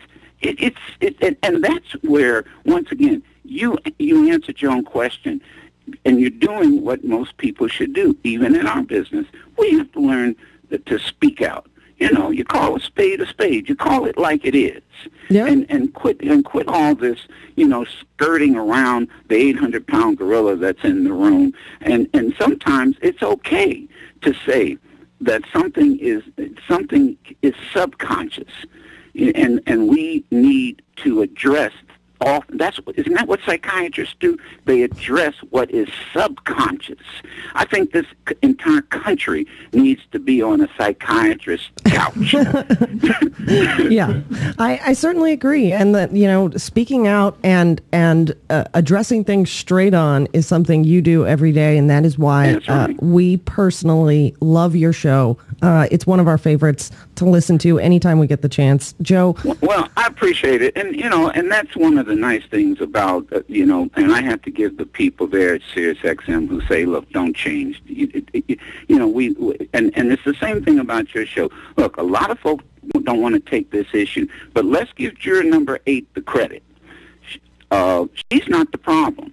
There are either 2 or 3 jurors in there who simply gave Dunn the benefit of the doubt. Yep. And they were the ones that held tight.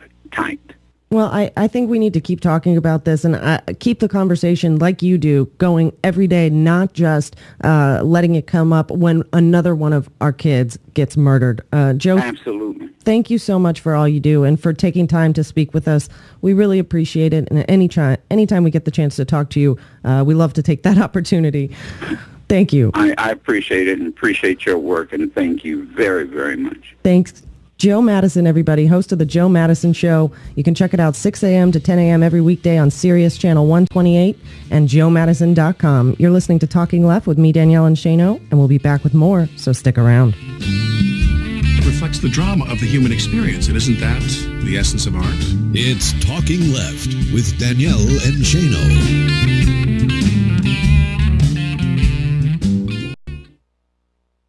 I'm David Pakman, host of The David Pakman Show on the Progressive Voices channel on TuneIn. Check out my show at davidpakman.com. That's David, Pakman.com. I was reading the New York Times and came across a story about a suicide bomb trainer who accidentally blew up himself and his entire class of would-be suicide bombers. This is, I guess, a cautionary tale for terrorist teachers, and it's led to a lot of very dark humor in Iraq. A commander at a secluded terrorist training camp north of Baghdad unwittingly used a belt packed with explosives while conducting a demonstration early yesterday for a group of militants, killing himself and 21 other members of the Islamic State of Iraq and Syria, according to army and police officials. Iraqi citizens have been accustomed to suicide attacks of different kinds for a long time now. These are in public markets, in mosques, at funerals, at kids' soccer games. And when they were asked about what happened here, the reaction was, I don't know if surprising, but some people, for example, Rod Hashim, who works at a liquor store, burst out laughing when he heard about it, saying, "This is so funny. It shows how stupid they are, those dogs and sons of dogs, but also," he said, "it also gives me pain as I remember all of the innocent people that were killed here." He continued and said, "This is God showing justice. This is God sending a message to the bad people." Another resident said, "I heard this today when my friend called me in the afternoon. He was so happy as if he was getting married." Is this guy a hero? Is this suicide bomber trainer who killed himself and 21 potential suicide bombers in training, is he a hero for what he did? Is it a representation of even more people who have been saved if we consider all of the potential victims of each of those would-be suicide bombers, how many people have been saved by this guy's boneheaded move? I would only call him a hero if he did this intentionally. But clearly that was not the case. He was probably just a dog, or the son of a dog, whatever that means.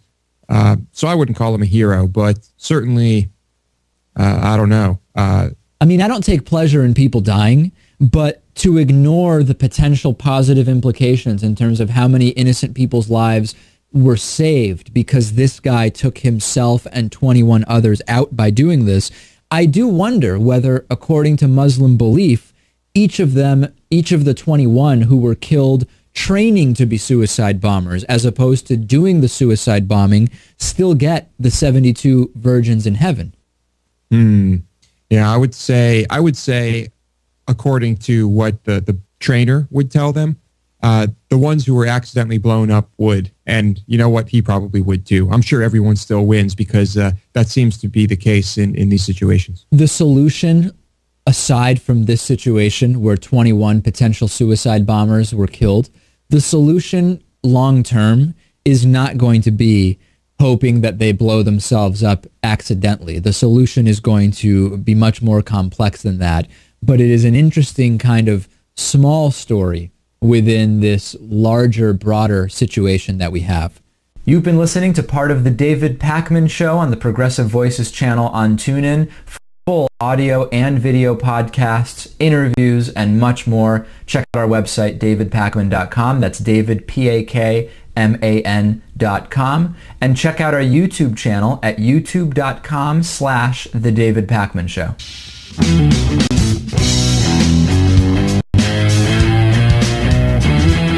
Listening to Talking Left with Danielle and Shano.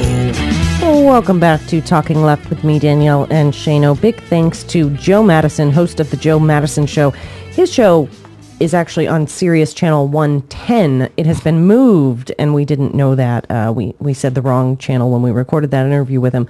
So if you want to check out Joe's show, you probably know this already. No, actually, we need to, because you do want to check out Joe Madison's show, if you haven't already, and I bet you all of you have, it's on 110. Yes, and of course, joemadison.com is the website. And also, make sure you go to joemadison.com, because a lot of times when these issues come up, even on the weekends, for example, when this verdict came down last Saturday, Joe was on the air right afterwards. Yeah. So you check out for those special broadcasts because they're amazing. Yeah.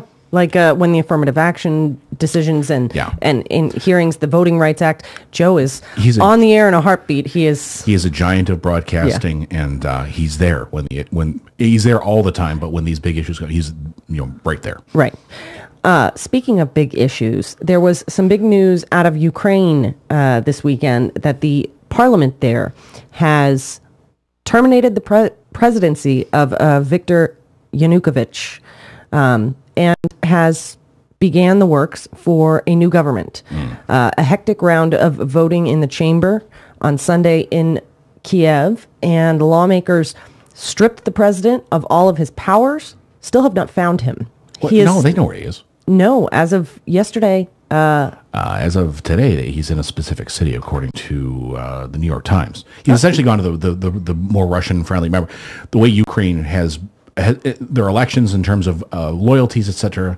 It's kind of an east-west divide. He's gone to essentially the largest city on the east part of it, and is denouncing this as a coup d'état. Yes, according to Reuters, as of Sunday afternoon, Sunday in Ukraine, they have not located him. However, Parliament has appointed security officials and announced legal moves against members of the outed administration and those responsible for firing on protesters that left at least 82 people dead in Kiev over the last week. He popped up on television from Kharkiv. Okay. It's a Russian-speaking and strongly pro-Russian city on the east of the country. Now, we don't know that he's broadcasting from the studio, so I guess we don't know exactly where he is. But denouncing it as a coup, saying, I'm still the president. And, and that's why we essentially don't know what's going to happen next. Right. Well, according to Reuters, Russia is not going to back him militarily. They've announced financial support, which they've continued to announce. Right. However, the EU, members of the EU, including France, have called on leaders of the EU to offset and offer their own financial assistance to move the country away from Russia. And Russia has said that they will not send in military or tanks to assist the president. You can imagine it's kind of a Yugoslavia type of situation here where the country's kind of split in half. Yeah.